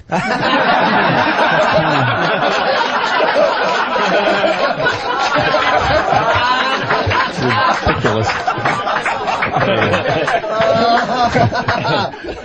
Fucking Kim Jong-il gets out of a box marked Acme dictators. Wow. But, yeah, basically well, I mean, this is like 10 years ago, but from when I was there, it felt like the troops that were there were just more of like a speed bump, just to slow the North down long enough until we could get troops resupplied. It was, you know, it wasn't. Good luck to you, yeah. Yeah, it was fun at Christmas time when an American helicopter got shot down over North Korea. We had they called us out for it was like a Saturday. We had a long weekend, and everyone's in the barracks was stinking drunk. They come through like, formation, come as you are. So we all go out like in our shower shoes, carrying beers, like a helicopter just got shot down on the other side of DMZ. So you might want to stop drinking. So when you puked on the hooker, what happened? Yeah, exactly. They started asking tactical stuff. Yeah. So why did the fucking thing get shot down? The guy got lost. Oh. And they shot him down? They don't play, right? Yeah. So short time. What did the girl say to you again when you were? Well, it's Ajima. Ajima's like the old lady would be like. So what did she say? She's like, oh, you walk by. And she's like, oh, you want pretty lady? You want pretty lady? My and friend's you know, like, by the way, she probably knows how to say, would you like a pretty lady? But she's like, they like it when you drop the A. It's all fucking fake. You like pretty lady? And then she's like, this fellow wants a pretty lady. Let's get him one. But she knows he gets turned on by her illiterate, stupid fucking Koreanness. Go ahead. So then they take you down in the alley, and they got these little it's like it's just like an alley, and there's these doors, and you go into the room, and it's like each one is probably about maybe a little bit bigger than like a garden shed, and there's just like a mattress on the floor. Awesome. And so you go in, and so you take your clothes off, and you just start going, and I was just basically stick your dick in a petri dish. Yes, exactly. Hey, my barracks was right next to the medical clinic, so I wasn't too concerned. Sure. But, yeah. Did you get anything? No. So, it's been 10 years. I think I'd know by now. No, you wouldn't. Korean AIDS is sneaky. You get it, and then it mails itself to you. So, all right, so you want to have AIDS? I want to have AIDS? You like a HIV? Right, she was on top of me, and I was just kind of like laying there, and I wasn't feeling too good, so I kind of got on top. I weighed a lot less then, so. But, and I was just kind of doing my thing, sorta, and it was okay. And then all of a sudden, I just, ever see like when a dog, just before it throws up, it starts like. Yeah. Like that's kind of what I was doing, and all of a sudden it just let loose, and basically like I had a nice spray pattern from like the top of the head down to like the belly button. Was she panicking when you started retching? Yeah, as she started screaming, and the area where we were, they had MPs patrolling the area, so she got up and she was screaming for the MPs, so I just like threw my pants on, put on my boots, and grabbed my jacket and ran out of there. And what made you throw up? I was hammered. It was my birthday, so I've been drinking basically all day. What a nice birthday. Yeah. It's memorable. Puking on a Korean hooker in a garden shed. So sweet. You'll never forget that one. You say it sarcastically, but goddamn it. Yeah, I know. What a gift that would be to give myself. That would be awesome. Wow. She has your American dick in her and vomit. She's looking at a rake off to the left. That's great. All right, good story, man. Good boy. Yeah. You're a good boy. Thank you for your service to your country. Where's the teacher that has a Pat Duffy story? That'd be me. You're what? You look young. You look way too young You to be look his teaching Pat age. Duffy. I'm 35. Wow. Well, yeah, well, that's young to be a teacher of that fella. Yeah. How old were you when you taught Pat? You graduated, what, 4 years ago? 5 years ago, yeah. From what? So I had him. High school? High school, all through high school, yeah. Wow. So you were his gym instructor? I taught TV and video production. I still do. Mm-hmm. Why did I think you... I'm sorry, I thought you were... Oh, all right. I'm very physically fit. Also, you are. Who doesn't know that? So what happened? He taught something about transvestites. He showed up at my house one night. I think it was a senior year, and he showed up at my house. I live about 35 minutes away from the school, so he and a buddy has showed up at my house. It's like a Friday night, like 9 o'clock at night. I still, to this day, have no idea why he came to the door. To film you through your window. Is that what it was? Yes. And then to show you later on in school, to be like, hey, look, we went to your house, but you caught us. What are you, a fucking David Lynch movie? Creepy It was as for a that. project, and we wanted to film him behind his back and then show it in class and be like, "Hey, we were at your house." What was the project? It was up to anybody. We were up to your discretion, but How to quietly shoot somebody from the shrubs. That's what it was. It was like we were doing dream sequences, and one of my partner's dreams was to kill him. So we went to his house. What? Nice. Wow. I probably got an A on it. A better dream than a masturbatory fantasy. That's what it turns into. I told the guys to leave, and We wouldn't. No. How'd you know they were there? Did you guys ring the doorbell, or did I see you out there? No, we saw your parents. Yeah, I had some people over. Some people, your parents. Wait, you were a teacher living with your parents? No. I was at my apartment. I had my parents. My brother was in town, so we were hanging out, having a couple beers. And so basically the parents were there, and you're like, "Hi, we're students." We actually ran out of the alley with the camera, and we were like, "Are you related to Mr. Brandt?" And he was like, "Oh, I'm his dad." So then we started screaming, "Daddy Brandt's in town," and we were yelling at him. They followed him. Yeah. He was going to get pizza, and we followed him all the way down the block. They were just here to film your son because he dreamt that he killed him. I see. Okay, carry on. Have fun. You and your big calves. Oh, they're awesome. Jesus. You're jealous. No, Jimmy's got good calves. Believe me, they call me the fucking calf kid. So it was a few years ago. He actually came back to school. Has he ever talked about being a pathological liar? Oh, what the fuck? Now we're getting Oh shit! No, let's get to the bottom of this. All right. Long story short, I went to the high school and I was like, Mr. Brandt. Bullshit. No, I used to make up all kinds of stuff all the time. Like, I would never ever tell the truth. Really, Why? ever. I just didn't. Let me ask you, as a pathological liar, when you're telling one of those lies, and this is true, what are you thinking as you're telling it? You believe the lie. You do? Yeah, absolutely. Okay, you're just saying it like it was, like you're describing a movie, but it's really your life and you kind of mean it. Okay. Yeah. You really believe it? I used to. I used to do it all the time. Oh, fucked up. I pulled that shit until I got arrested and charged with something that I hadn't done, and I had to go before a judge and explain that I fucking made something up. What was it, Jimmy? I lied. Just now. Ted's a liar. What was one of these lies, Pat? Everything, anything and everything. Like what? Give us one. Or does the teacher have one? You got to remember when he at that time he told me that he had previously gotten a computer, which he. Oh yeah. I told him that because he's a video teacher and we were talking about video stuff, and I was like, oh yeah, I got the new Apple MacBook Pro. It's awesome. I got OS 10.2 and all this other stuff. I didn't have it at all. What a dick! Yeah, I know. No, but the worst part is he goes, oh, if I knew you had all that stuff, I would have just given you one of the old ones. One of the old computers, so I just fucked myself out of it. You see when you lie what happens? That's right. When he came back and he fessed up, and I ended up giving one of the old computers. Thank you. Pat, what's your deal? Were you touch funny as a kid? Where does all this come from? No, I'm just really angry all the time. Why are you angry? I don't know. Where does this come from? His dad liked to shave while he was in the tub.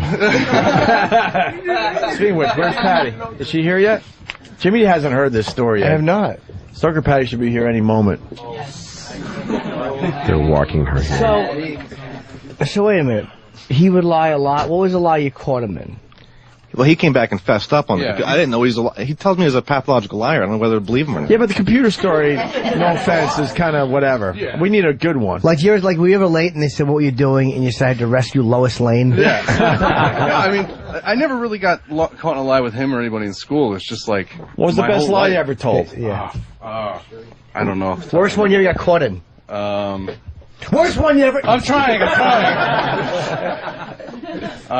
I don't know off the top of my head. Just give me a second. How about just one that you told that you're like, why did I just say that? I don't know. My dad's listening right now. He's probably got a million that he could tell. But yeah, I haven't lied. We try to ignore him when he calls the show. I try to ignore him in life as well. Can't tell you how many times he's been on the phone and we just don't go to him. Good. Don't ever. He sucks balls. Right. Come on, one lie. I have nothing. I'm terrible. Come on, you remember one. Something you told a girl to impress her. Oh, my penis is huge. She's going to find that out, though. What's a stupid lie? Yeah. Either that or you have to buy a much smaller home. Or if you're a really good liar and you're showing it to her. All right, I was just making a relative comparison joke. Like, look, his cock is half the size of the couch.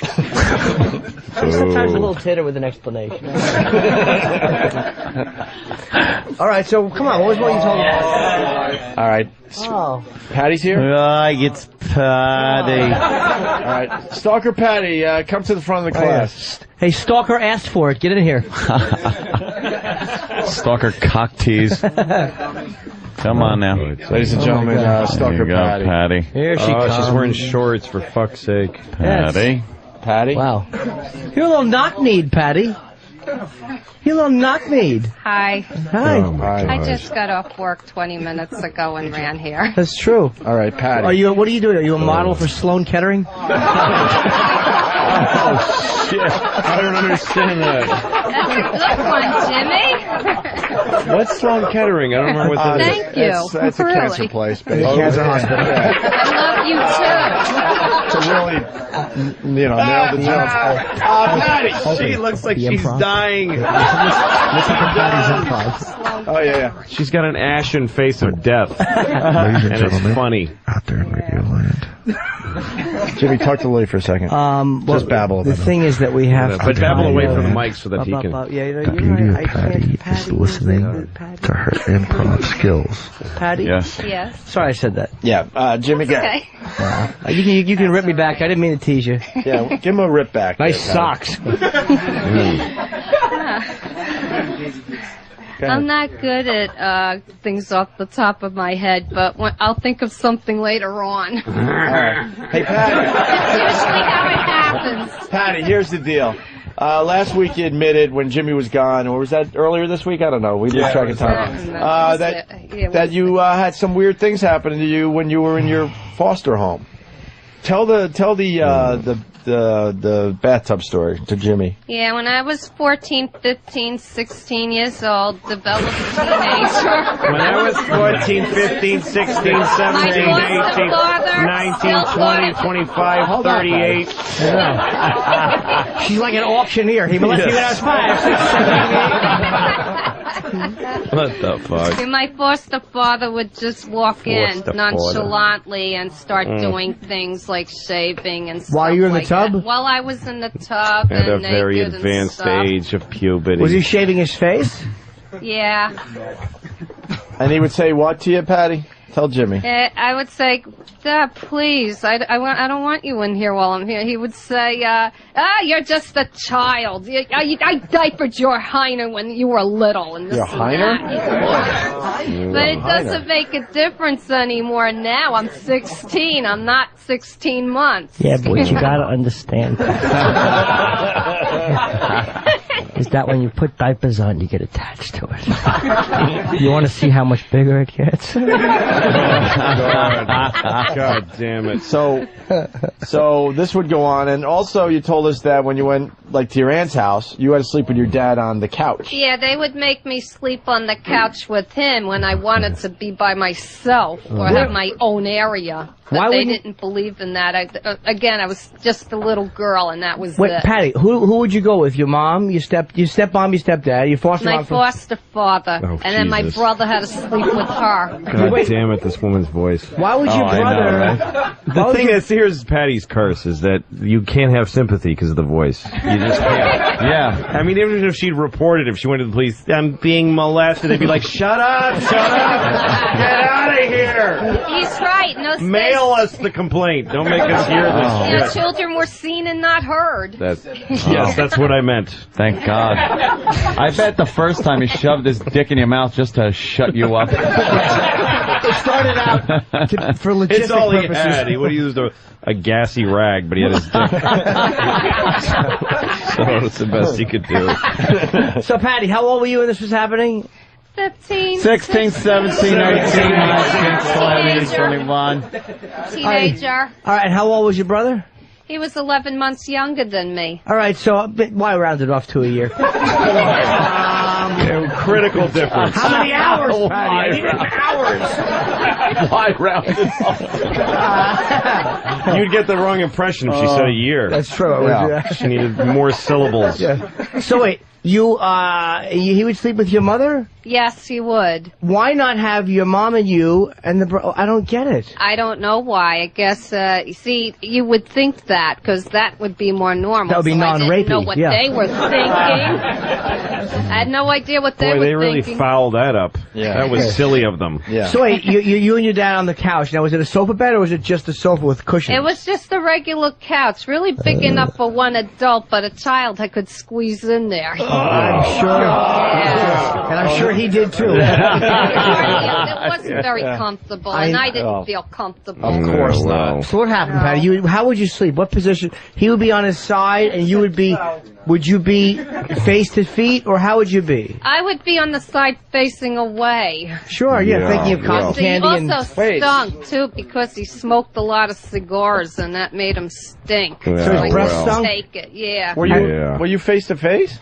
No, facing I away. was away. He was spooning her. How was he facing? Right? I don't know what was going on while I was sleeping. I had no idea. Goodness gracious. You do know. What now? That's what we're getting at. You're facing away. Yeah. He's behind you. Yeah. Now, is he facing away from you, or is he facing the same direction you are? He was on his back mostly, and he was a snorer. And his left arm would be under his head while he That was to slept. cover up the That's how he crying. slept. So, when did he first? Shut up. Stop. Shut up.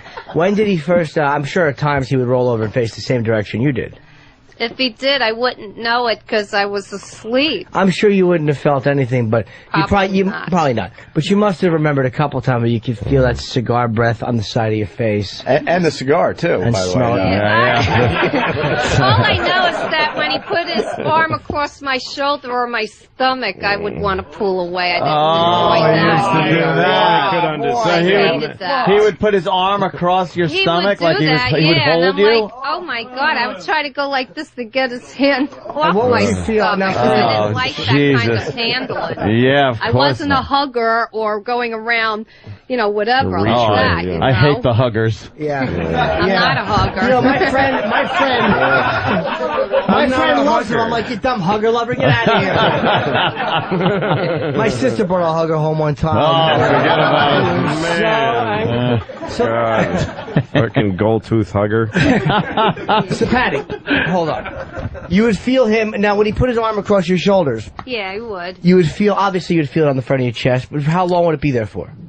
I don't know. All I know is that I was used to going to sleep early, so I would just fall asleep almost instantly. And what would It seemed wake like you up? Sometimes. What would wake you up? His snoring. Other things. Or maybe if he put his hand too close to my side or something, I would start. Like when he was, he was fondling But I don't like know. a madman. when he would touch your stomach, you'd probably feel him pull back a little bit. Like did you think he was trying to keep you from falling off the couch? Maybe. I don't know.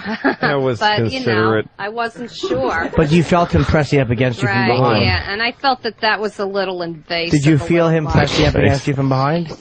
Like you felt his erection, you didn't like it. I don't remember his erection. I didn't, What were you wearing to bed? Just my pajamas. What were they? Regular flannels. Pajamas. Pajamas, just flannels. Yeah. Jesus. With the fucking They would have cute little round hearts trap on door them in the and back. Stuff like Little that. fucking glory hole pajamas in the back. She said they have cute little hearts on. So would he. Did he ever slide your little pajama? Or when he touched your stomach, would he ever put his hand up the shirt a little bit more than you liked? He didn't put his hand under my clothes. No, I don't remember him ever doing Don't that. remember. Yeah. Was he ever naked in front of you? What? Was he ever naked in front of you? While shaving or something? Yeah. Well, they had this habit, keeping the bathroom door open, so I would walk in by accident and not know he was in there, and then see him going to the bathroom, and I would run out, What would he say to you? Big, beautiful cock. Nothing. Wouldn't say anything. No, I just walk in and run out. That's inappropriate. You should keep the door closed at all times. Well, easy with those tough stances. This kid takes social risks. Jimmy, I asked... No shitting in front of the children. Oh, bumper sticker. Jimmy, I asked Patty to take a few days to come up with some more stories. Do you have any that you remember? Yeah, I have a few that I do remember. Something that they never told me that I know happened. It had to have happened. But I have a memory when I was 3 of a nasty, awful leg injury. I don't know where it came from. I remember being held a lot and carried because I couldn't walk on the leg. And to this day, nobody will tell me, but I have a scar right there, and nobody told me where it came from. And I tried to ask them many times, and I never got an answer. Did you get caught in a trap? She's got it. I have no idea. I was maybe about 2 or 3 when it happened, so I don't remember it, but I know something okay, so happened. she's got casual memories of being molested, yet repressed memory of hurting her fucking leg. Yeah, like that but she I can't, didn't that's understand. just dug in deep. It might be a chain. But by that was the attached way, to the her fella leg. pressed his fucking dick into my ass All night. right, what else, Patty? Oh, I remember, oh God, my mother, my natural mother had a mental illness and she was hospitalized. That's why she had to give me up, you know. She left you at a diner. Yes, she did. Yeah. She got Buy you some pie hospitalized before she because left? of She gave you, but she'll leave you with some cherry pie She at couldn't least? take it anymore, so I guess with a baby, so she put me in a basket and dressed me up to the nines, you know, like really To put the clothes on me nines. and put me on the one counter of the downtowners What restaurant. goes well with a basket that she dressed you to the nine? You're a fucking infant Like in a if basket. If you were wearing a drab outfit, people would have been like, "Yeah, I'll leave her in the basket." fuck her. They said I This had on baby a is pink dressed dress, nicely. pink Look at socks, her. black and white, a beautiful Wait a pink minute, and what white was the blanket. diner? What was the diner? Downtowners restaurant, Where? downtown at One Trinity Place. It's not Where? there anymore. I went back to look for it. Of course not. Who would eat there after that? Yeah. Someone left shit on the counter. Which is another thing, too. I've been trying to find out...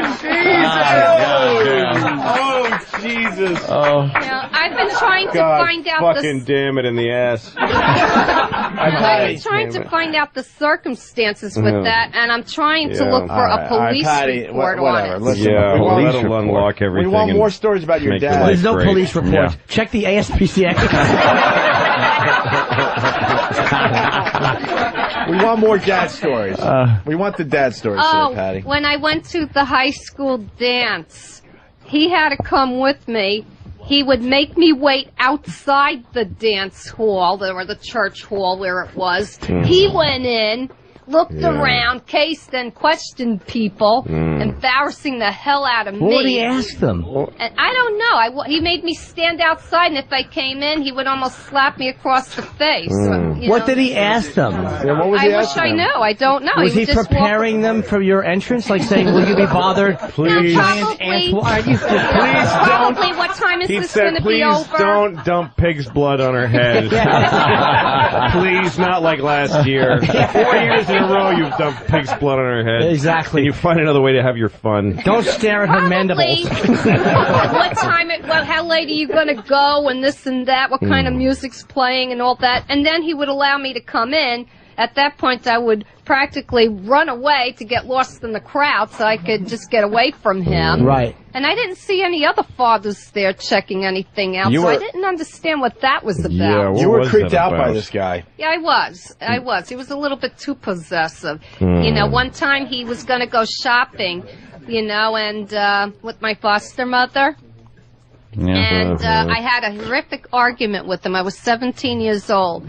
And he yelled and screamed at me that I had to go, but I wanted to go to my friend's house, which is more normal. We were doing a science project together, and I wanted to go there. Let's not gloss over that. But anyway, Hold on, Patty. Wait. Your friend. What were you? What was the science project? Yeah. I don't remember. Something about animals or something. We had to go to a museum and write about dinosaurs or something. I don't remember.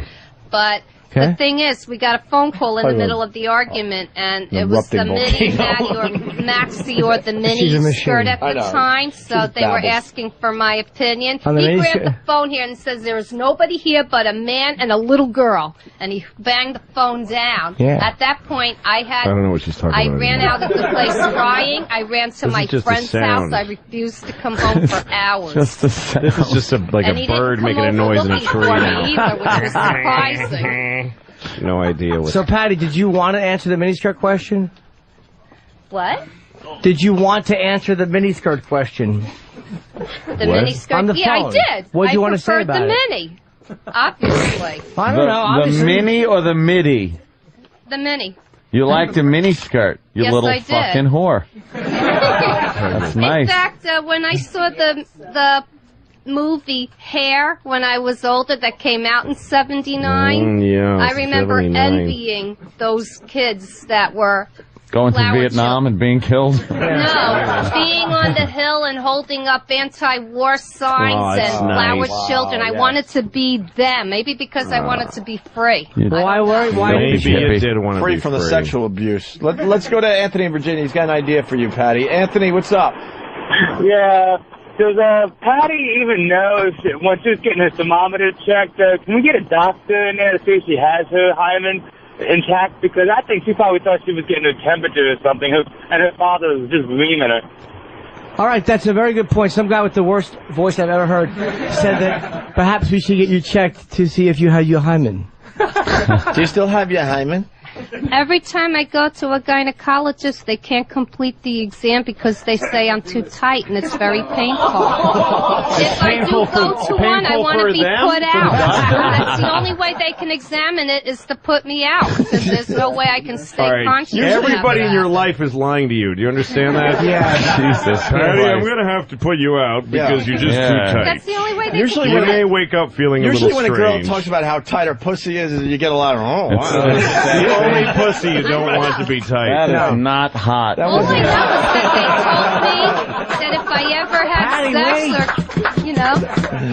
Her pussy is like a fetus's ear.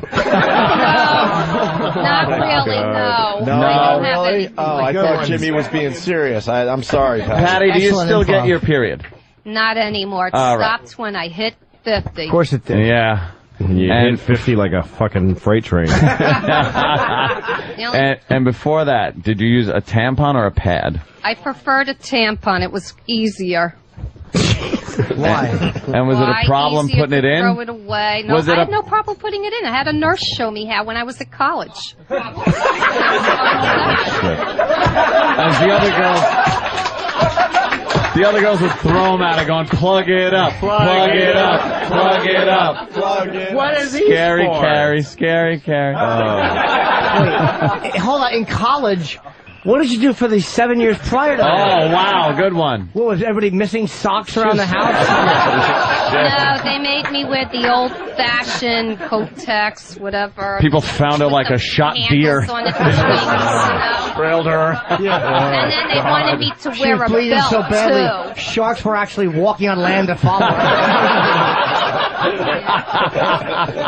I remember. Hold on. You missed my that. God. Patty said that she had to wear a belt. Yeah, my foster mother made me put on a belt for it. What's the belt for it? No, the Hold old. Up hold the it fucking in, I rag guess. that keeps the cunt's blood from dropping on the floor. That is real old school. How would it go Hello, on? this isn't a late. It was only 14 years All right. old. Patty, how would it go on? How would the belt go on? You know, just like underneath me, and then you'd buckle it, and it would stay on. Is it like a sumo wrestler's thing? It looks like that? Yeah, like the pad, the Kotex would clip onto the belt, right? It's like a Front and diaper. back. Yeah. So you wear them like a Fucking, diaper. Jesus God Christ. damn it. And a belt. So this. Then you could just fucking bleed like a Civil War veteran. Fucking tourniquet around your cunt lips. Patty. Your mic isn't working, Patty. Your mic's know. not working. Don't waste that It's gold. an act of God. It's an act of God. Yeah, God doesn't want to hear either. Go ahead, Patty. Yeah. Yeah, So you put that so from the time you first got your period when? I was from 14. At 14 years old. Yeah. And what was the first one like? Did you have to talk to your foster mother, or what did you do? Well, yeah, you know what? Exactly 3 weeks before I got it the first time, then she takes me aside and says, "You're gonna be sick next month or the month after. This is gonna happen." You know, like something about being sick and getting pains, and I'm like, "But what's that about?" And then you're gonna bleed. What? But she wouldn't explain anything about it. She wouldn't tell you where you were going to bleed from? Patty's got cotton in every fucking hole in her body. You know, that's something you discuss with your daughter when she's not. How did she tell you? Did she say, that thing between your legs? Did you see LaMotta after the Ray Robinson fight? She just called me out into the other room and just stood me there and told me. She didn't tell you that your vagina would be bleeding? No. She just said you're going to bleed and get cramps and you're going to be sick. Yeah, that's all she explained it. That's and nice. Sure enough, I had the worst awful cramps the first 3 years that I had it. That to the point where she would make a hot toddy, which was hot milk and brandy sweetened with about 10 sugars, and then make me drink it, and it would put me out. And delivered via cigar mouth. A hot toddy. Daddy would just put it in his mouth and go right onto the problem area. An old hot toddy. Mention it because they make me think the Lord was going to strike me dead and stuff like Lord. that. Lord. A doom and gloom over it. Were they religious people? They were very Catholic. How long did you live with these fucking shit piles? Since I was 16 months old until 19, when I was happy to go to college and I preferred to stay on campus. How old were you when they fucking mercifully died? When I was 20, she was 69, and then he died about 15 years later. Did you have a relationship with him at the end? No, I didn't even go home. You hated him, right? I couldn't stand him. Why? Oh, because he fucked her. Well, I don't know that he went all the way. Did he ever put? Did he? Tell me what. I know you remember. When did he take your hand and put it on his penis? I don't remember him ever doing that. Don't remember. No, he didn't go that far at all. Where did he go? Did he put it on your breasts? Did he touch your breasts a little bit? Not that I know of. Just like, I guess, side glances while I was in the tub and stuff. That's basically it. Just looking, you mean? Yeah. The ghoul. Yeah. And Louis got to go jerk off after this. There he goes. Her panties look like that fucking grate outside of Abigail Folger's house. Oh, shit. Oh, fuck. We're getting Patty a hypnotist. That's great. We're gonna put you under, Patty. We're gonna find some shit out for you. So she didn't say where you'd be bleeding from. So when you started bleeding, what did you do? Mommy, look what's in my pants. Oh, my God. You know, I got scared. She said, call the Opie and Anthony show. You know. Looked like Reginald Denny's head. And then she gave me a Kotex and said, here, put that on. And put it on? She didn't tell you how or anything? She wore it like a hat. Put it on. Fucking Daisy on it. Looked like Laura Ingalls' bonnet. Had ketchup on it. Why is the retarded girl wearing a Japanese flag on her head?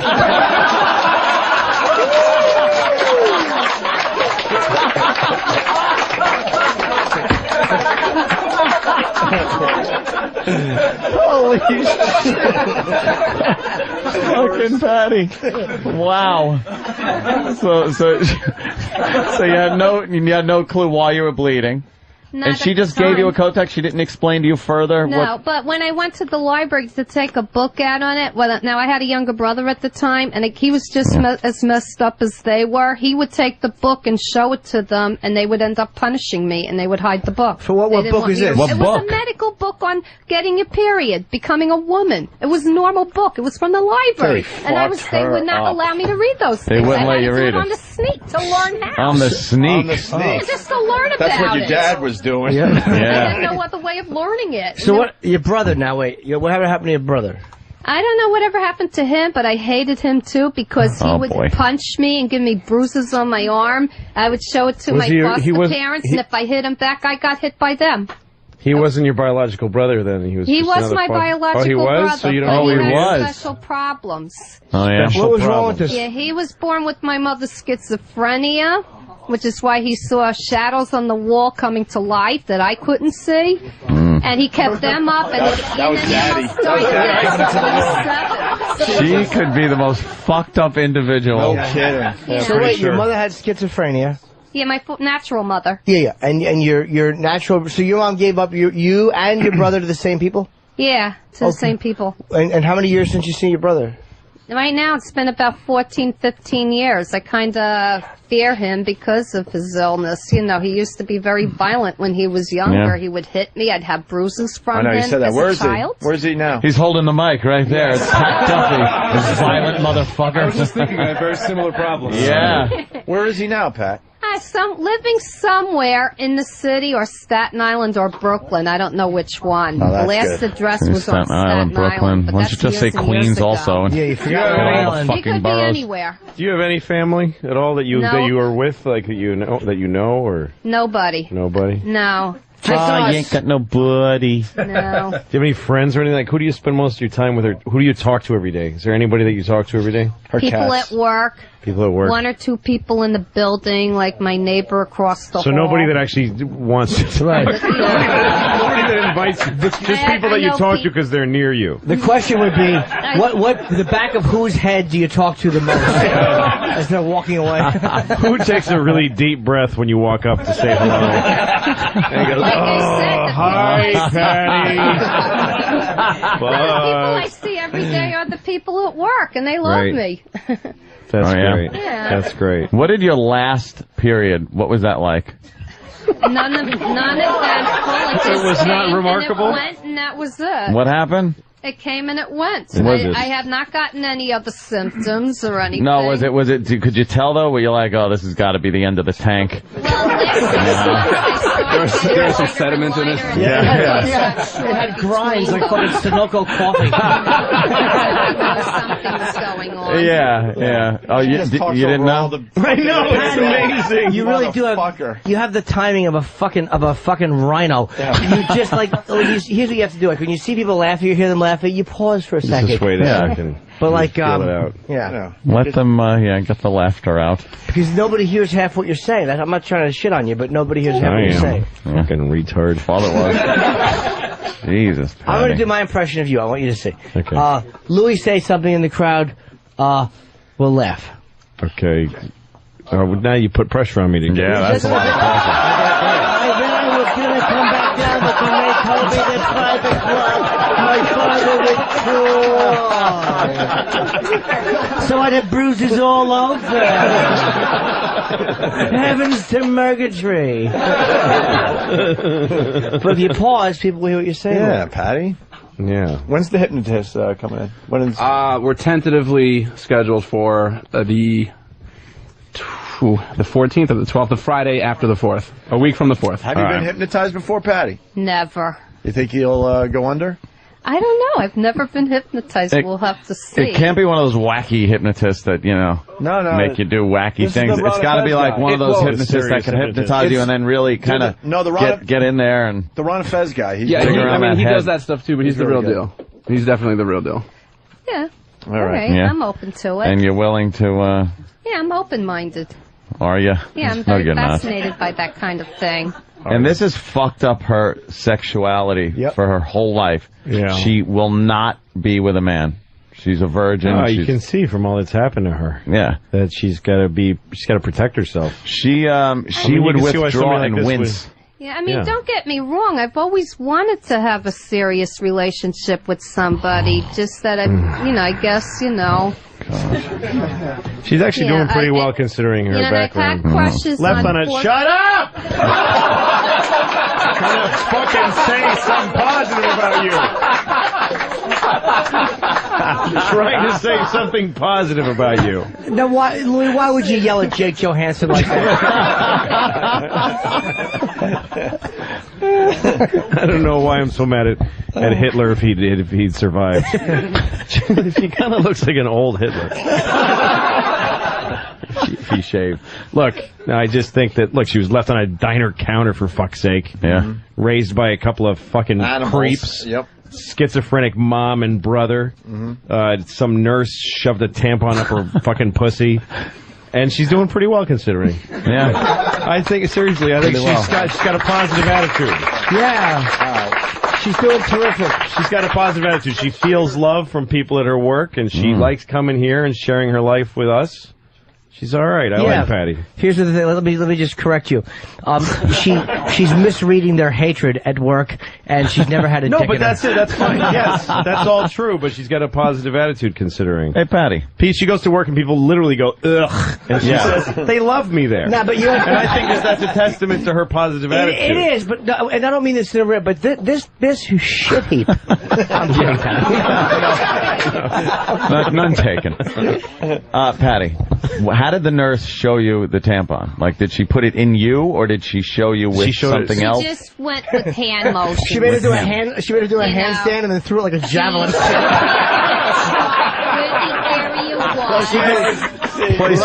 Place in cunt light fuse, get away.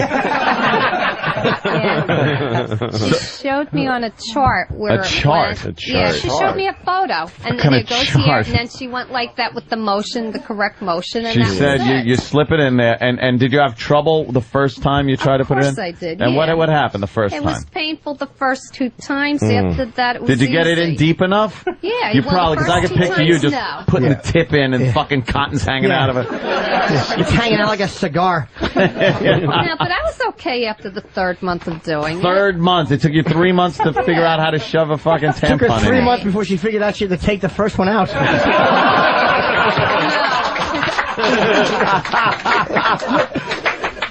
What, did you tell the nurse, so I got to stab it 3 times? I just thanked her and said, if I have any questions, I'll call you. I didn't have any questions. I kind of learned on my own. Yeah. I bet you did, though. You didn't put it in far enough the first time. Right. Because you were hurt. Was it painful? Yeah, the first couple. Was it a little exciting, though? Like, were you kind of like, ooh, I'm putting something in my pussy? Yeah, the thing I liked best was the convenience. You Any can carry question them. you want to answer. Yeah. Forget the one I asked. I like the convenience. Great. All right, 7-Eleven cunt.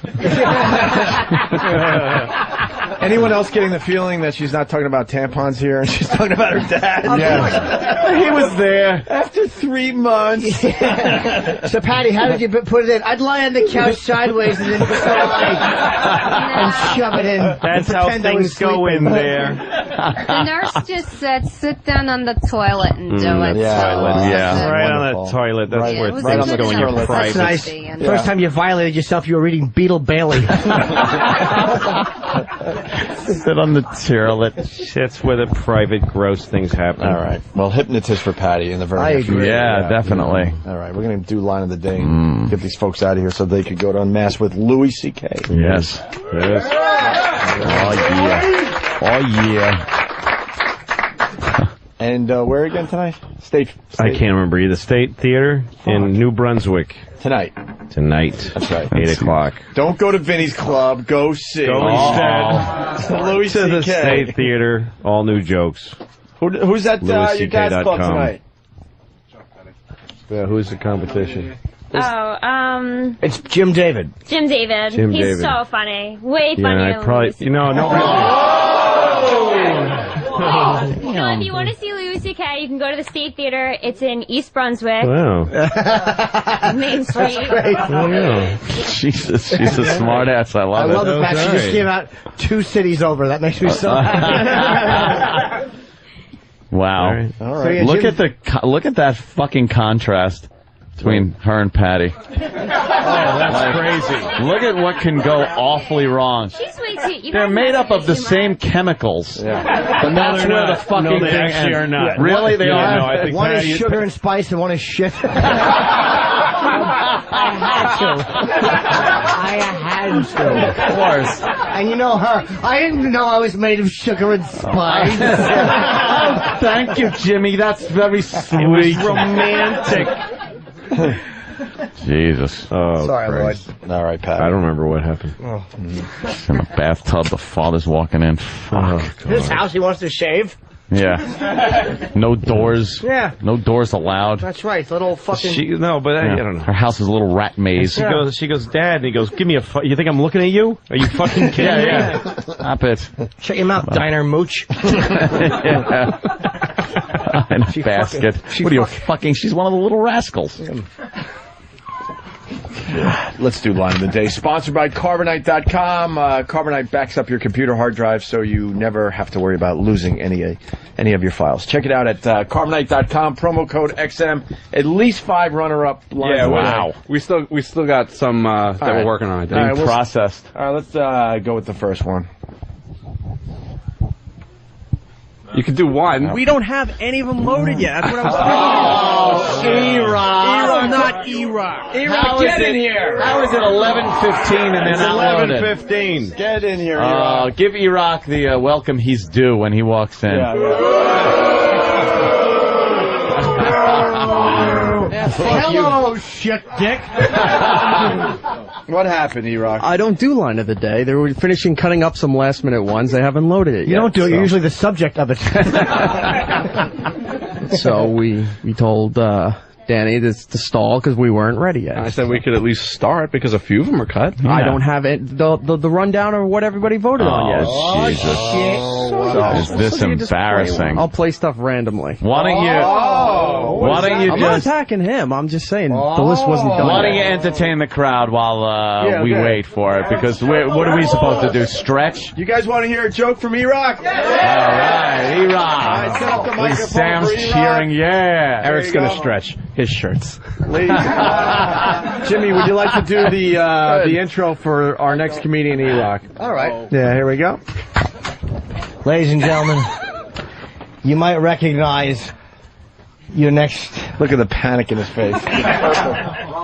You might recognize your next performer. That's it. Then again, maybe you won't. Coming to the stage, E-Rock, Eric.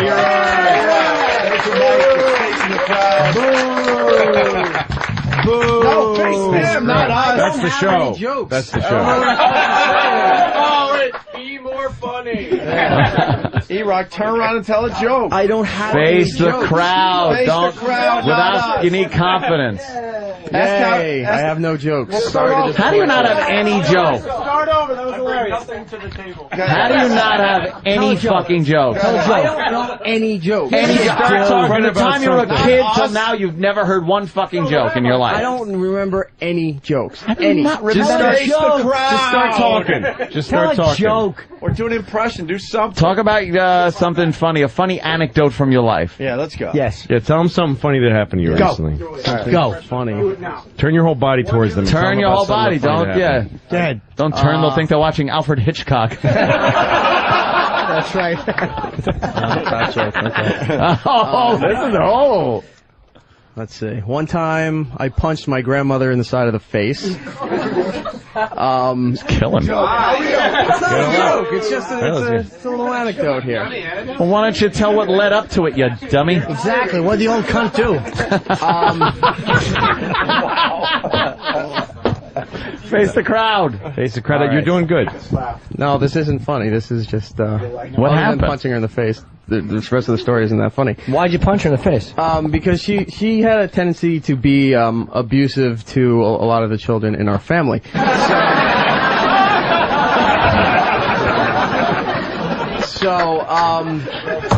Oh, there's more. Oh, yeah, there's more. Yeah. So, how was she abusive, you Rock? I'm curious. All right, because she was Eat all the mayonnaise. yeah. Physically abusive? Yeah, very physically abusive. Make you sleep on the couch with her? He's shaking. Oh, I have mayonnaise jokes. Thank you. Wait, fuck those, man. Yeah, I know. Why would you bring them in the middle of the story? Okay. E-Rock. Yeah, we want to hear the story. All right, Keep going. He's doing fine. In my family, a lot of the kids are in fours. So they're in fours? What do you mean? I thought you were going to say fat. My parents had 4 kids. Their siblings had 4 kids, Okay. so everybody was in fours. So Don't let it phase you. It's a heckler. Don't let it phase you. Go through the heckle. So, Let's go. So all the kids were born in fours. She was just this miserable old bitch that nobody liked in the family. So she would pick 2 kids from each set of 4 that she liked, and no, not touching. What is right? No. So that she liked, and 2 that she either chose that didn't exist or she got really abusive to. Which one were you? Yeah. Which one were you? Huh? I was one of the 2 that either didn't exist or was being abusive to. So. Not us, them. Okay. So, one time I'm watching, I think I'm like 6, 7, somewhere in there. Well, I'm watching TV, and it happened to be wrestling. And my younger sister didn't want to watch it. She wanted to watch some stupid ballet thing, so she switched the channel. I screamed, "Fuck you!" And then so I switched it back to wrestling. So she ran off. Yeah. So she ran off crying, and then the next thing I know, I hear like this stomping down the hallway. It's my grandmother, who was babysitting us at the time. How loud was it? Really loud. So she comes over, starts screaming, grabs me, and picks me up and throws me into some other furniture. Right? She was in her early 60s, right? So she picked me up and threw me into some furniture, and then she grabbed me again and started by the neck and the shirt and started screaming at me. So I turned around and I clocked her in the side of the face. She went down into the piece of furniture, and I went running, screaming, and locked myself in my parents' room. I bring nothing to the table. I don't do Foley work, sorry. So I locked myself in the bedroom, screaming, and I was just, I think I called my dad's office at the time. He was working late. And every person that picked up the phone heard me just screaming and yelling, didn't know what was going on, just passing around through most of the company until it finally got to my dad. And they came home and picked her up. I'm wearing a hat. How about we have E-Rock do fat jokes? Let's end with E-Rock telling fat jokes. Okay. Come on now. And just make sure they're all This is... I'm so fat that... This isn't even a joke. Where's the fat joke? Wait, Steve gave me a story. This isn't even a joke. I'm so fat that... I don't have any fat What's jokes. the story he gave you? What's the story he gave you? Yeah. It's about somebody who wanted to be a musician but became a homosexual. It's from an yet-to-be-released autobiography. Good, over-explain it. That's good. Come on, what's the story, E-Rock? It's titled Mexican Mayonnaise Joke. Most people don't know that back in 1912, Hellmann's mayonnaise was manufactured in England. In fact, the Titanic was carrying 12,000 jars of the condiment scheduled for delivery in Veracruz, Mexico, which was to be the next port of call for the great ship after it stopped in New York. This would have been the largest single shipment of mayonnaise ever delivered to Mexico. But, as we know, the great ship did not make it to New York. The ship hit an iceberg and sank. The cargo was lost forever. The people of Mexico, who were crazy about mayonnaise and were eagerly awaiting its delivery, were disconsolate at the loss. I have a question. Yeah. What does that word mean? I have no idea. How do you spell You can't be consoled. Disconsolate. Okay. All right. Their anguish was so great that they declared a national day of mourning, which they still observe to this day. The National Day of Mourning occurs each year on May 5th. By the way, as it is when known, you're telling of course, these little stories, Cinco here's a de good Mayo. idea. Have a point. Thank you, everybody. It stinks, and I don't like it. It stinks, and I don't like it. It stinks, and I don't like it. It stinks, and I don't like it. All right, well. You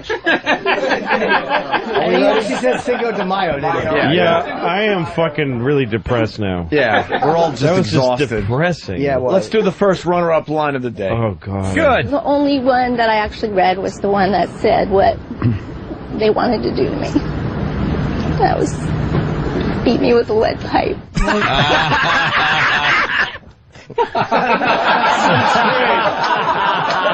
That lady got line of the... You got a runner-up line of the day. Yeah. She earned it. Somebody's got to let her know. That's a great line, though. Come on. It is. Right to the next one. It's the second Second You gotta Amendment. be able to say whatever you want. and then shoot whoever doesn't like it. Whoever doesn't like what you said. Very funny. The next runner-up line of the day. What do you want to say? And what's Logan? hanging in the air is that everybody wants to fuck her tits and do a blowjob.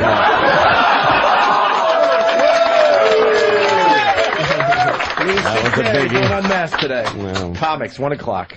14th and 9th Avenue. That's Next runner-up line of the day. She's actually doing pretty well considering her background. I've had crushes Left on it. Shut up! Trying to fucking say something positive about you. Let's hear it for Stalker Patty today. You know, she will be hypnotized on our show in 2 weeks. Yeah. 2 weeks. July 11th. July 11th. Next runner-up. A beautiful Wait a pink minute, and what white was the blanket. diner? What was the diner? Downtowners Restaurant. Where? Downtown at One Trinity Place. It's not Where? there anymore. I went back to look for it. Of course not. Who would eat there after that? Yeah. Someone left shit on the Which counter. is another thing, too. I've been trying to find out. God damn it. That was How many more? One? All right, one more runner-up.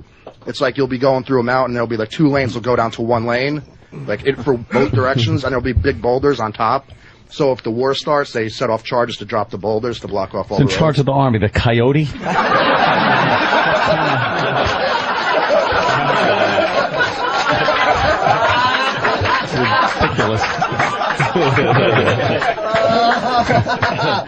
Very nice. You guys have fun today? Yeah! Here's your line of the day. Here comes line of the day. Line of the day.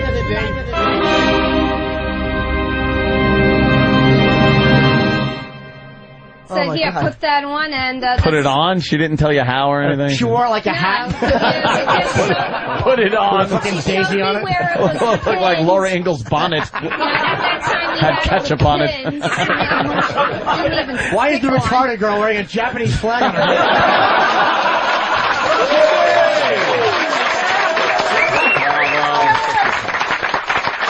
I kind of just babbled through that whole thing. Babble, babble, babble. I want to suck your cocks. Whoa. That's a good tag. All right, guys. We'll see you soon. Thanks for coming by. Yeah, Thanks, everybody. Have a good weekend. We'll see you guys Monday. Hopefully.